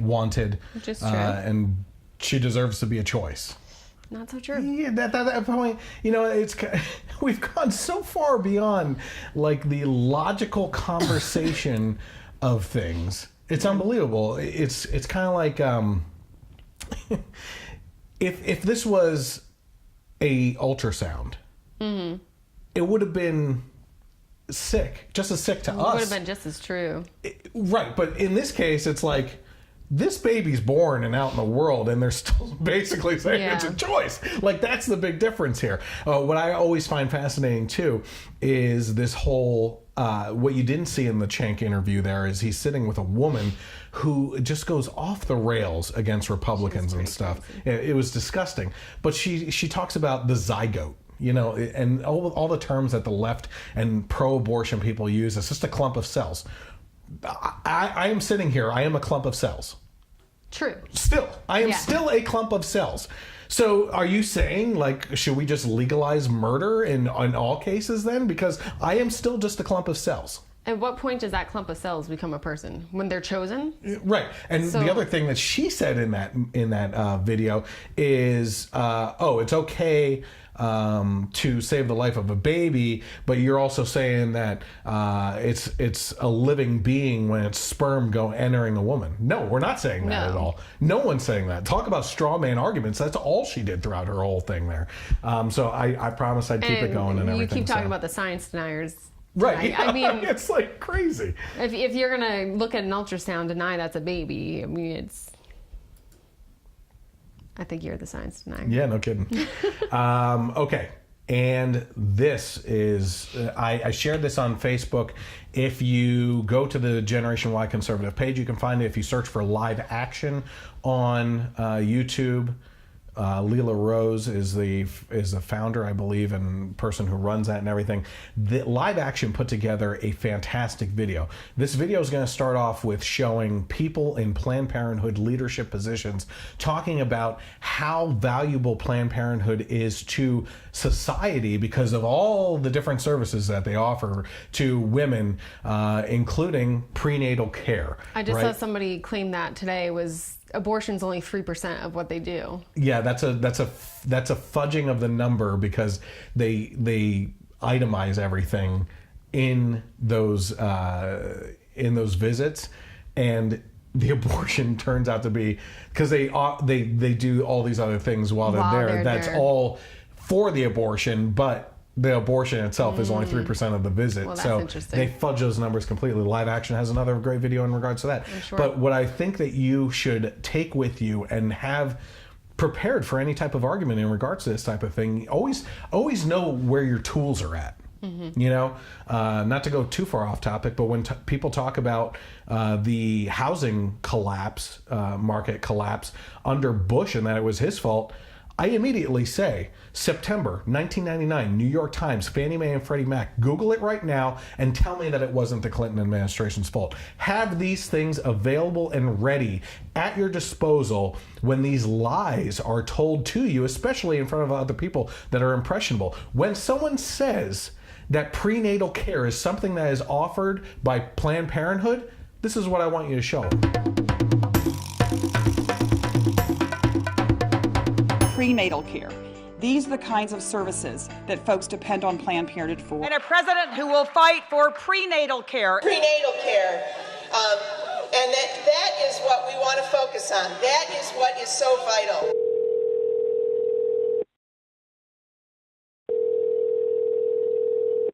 Thank you for calling Planned Parenthood. My name. How can I assist you today? Hi, I was hoping to make an appointment for prenatal care. For what type of service? Prenatal care, pregnancy care. We don't have prenatal care here. Planned Parenthood offers abortion, so they don't offer prenatal care. Okay, just abortions. Yeah. Unfortunately, no. We wouldn't provide any type of prenatal services here at Planned Parenthood. We're not a prenatal care provider. No Planned Parenthood does prenatal care. We don't offer prenatal care at Planned Parenthood. We specialize in abortions. You know, that's what our ultrasounds are for, to see how far along the patient is. Planned Parenthood, we do birth control, things like that, termination. We check for STI, but we don't do prenatal. We tell you you're pregnant, and we also let Pepper do the abortions. Okay. Okay, so we don't do any prenatal services No here. prenatal. No, we don't do prenatal services. I mean, it's called Planned Parenthood. I know it's kind of deceiving. Do you have OBGYNs here? We do not, no. Oh, you don't? No. Oh, okay. All right. Which is a deceptive name, right? I think the same thing. Or, if you were looking at termination options, we can do that as well. Did you know that Planned Parenthood can take care of all your reproductive health needs? Whether it's an annual exam, pregnancy testing and counseling, prenatal care, we are here for you with high-quality, low-cost services. Thank you for holding. This is How can I help you? Hi. I was wondering if you guys offer prenatal care. No, we don't. Not at the moment. Neither our Hampton or Richmond office does. This is just a portion Yeah. of all the calls. They, if you're an audio listener of the podcast and everything, they are literally showing a map of the United States, jumping around with stars, showing which Planned Parenthoods they were calling for prenatal care services, and it's all over the map. It's all over the United States and everything, and they're calling for this, and there's not one of them said that they offer prenatal care. Couple interesting scenarios in there too that happened too. I just pointed out to you in the end, the very last thing that you saw there was someone called into Planned Parenthood, and the on hold message said multiple services, including prenatal care. They come off of hold. How can I help you? Prenatal care services. We don't offer that. On the on hold Well, she message. said at the moment, so maybe they plan to in the Oh my future. gosh, it's horrible. And then on top of that, to go to the other one, which is kind of like the conservative argument anyway in regards to Planned Parenthood, is the woman standing behind the desk that says, oh no, we don't offer that. I know the name is very deceiving. And they start laughing. Because you're planning parenthood? No, you're terminating anything before you even get to parenthood. Terminating it's parenthood. ridiculous. Yeah. But what more is there to say? The sickness in society surrounding this, I've already gone over multiple times. But the people who support Planned Parenthood are never going to see that video. No, they don't care to. But that's why you need to have it at your disposal when they make these asinine arguments. You need to have it because it's not. It's kind of like I was talking about before in regards to Billy saying I'm too nice of a person when it comes to dealing with liberals and everything. I don't know. I want to take the assumption that they just don't know it, right? I don't want to assume that they willingly know this information and instead try to perpetuate a lie to further an agenda. They don't look for the information. Or it's the educational portion, which is you're told what to think and not how to think. Yeah. Right? So I don't want to assume that it's malicious nature to say, no, they do. Like, you can't prove it otherwise. Well, when the president of Planned Parenthood is telling you they provide prenatal care, you assume they provide prenatal care. Oh man, it's horrible. So, if you are interested in more information in regards to where I stand as an opinion on abortion, you can always look up on my YouTube channel. Just search for, on YouTube, the Generation Y Conservative Hot Topic Abortion, and that will actually pop up with one of my original videos that I did before I even got into doing the podcast itself. And very interesting history on the journey I went through from being a pretty moderate person, liberal in regards to abortion, to being staunchly, absolutely no circumstance at all today being worthy of an abortion at all. And also different circumstances surrounding abortion, the lies that are told from Planned Parenthood, and a bunch of other things too. We talk about these issues all the time on the podcast, so beyond that video, if you're interested in getting more information and hearing more opinions about it, keep listening to the podcast. I appreciate everybody joining us tonight. I especially appreciate my beautiful co-host tonight as well. If you're interested in following along with the Generation Y Conservative, you can always follow along on Facebook by going to the Generation Y Conservative page, hitting like and getting notifications so you know that when we go live. A lot of people got involved in the comments tonight. We were talking about them, responding to them. No one had questions. That was kind of nice. Looks like Zara's sending up a fireworks of likes right now. Zara's pretty excited tonight. I knew she was going to really like the talk with the pastor and everything. So I want to do more of that stuff. Like I said, I've been in multiple contacts lately with people across the spectrum, different podcasts, different areas of expertise and everything, and it's thrilling to me. I had so much fun in that conversation, and some of those conversations can end up being something I won't even use. But this one turned out to be great, and I appreciate Pastor joining us for that, Pastor Dylan from the Kingdom of Logos podcast. I hope he comes on again. I've been on his podcast before as well, so you can look into that. Also, so get involved in Facebook on the comment section and everything, because we will read them while we're on air. You can also find me on YouTube. Hit subscribe on the YouTube channel. Search for the Generation Y Conservative podcast, and also hit the bell for notifications when we publish content on there, whether it be the podcast or movie reviews or anything else like that. Also, interact with me on Twitter, typically in the mornings during radio shows. It's at Gen Y Conservative without the E on the end. And if you're an audio listener, tune in to KLRN Internet Radio on Sundays from 3 to 6 p.m. To hear this podcast again in audio form, or if you're just hearing it for the first time during the week in audio form. But they also put me on to iTunes, iHeartRadio, and Google Podcasts, as well as Spreaker. So you can find this podcast in multiple different ways, depending on how you listen to or watch it. Either way, I appreciate you being here. I appreciate you getting involved in the conversation. Have a great night, and God bless America. And remember, Excelsior!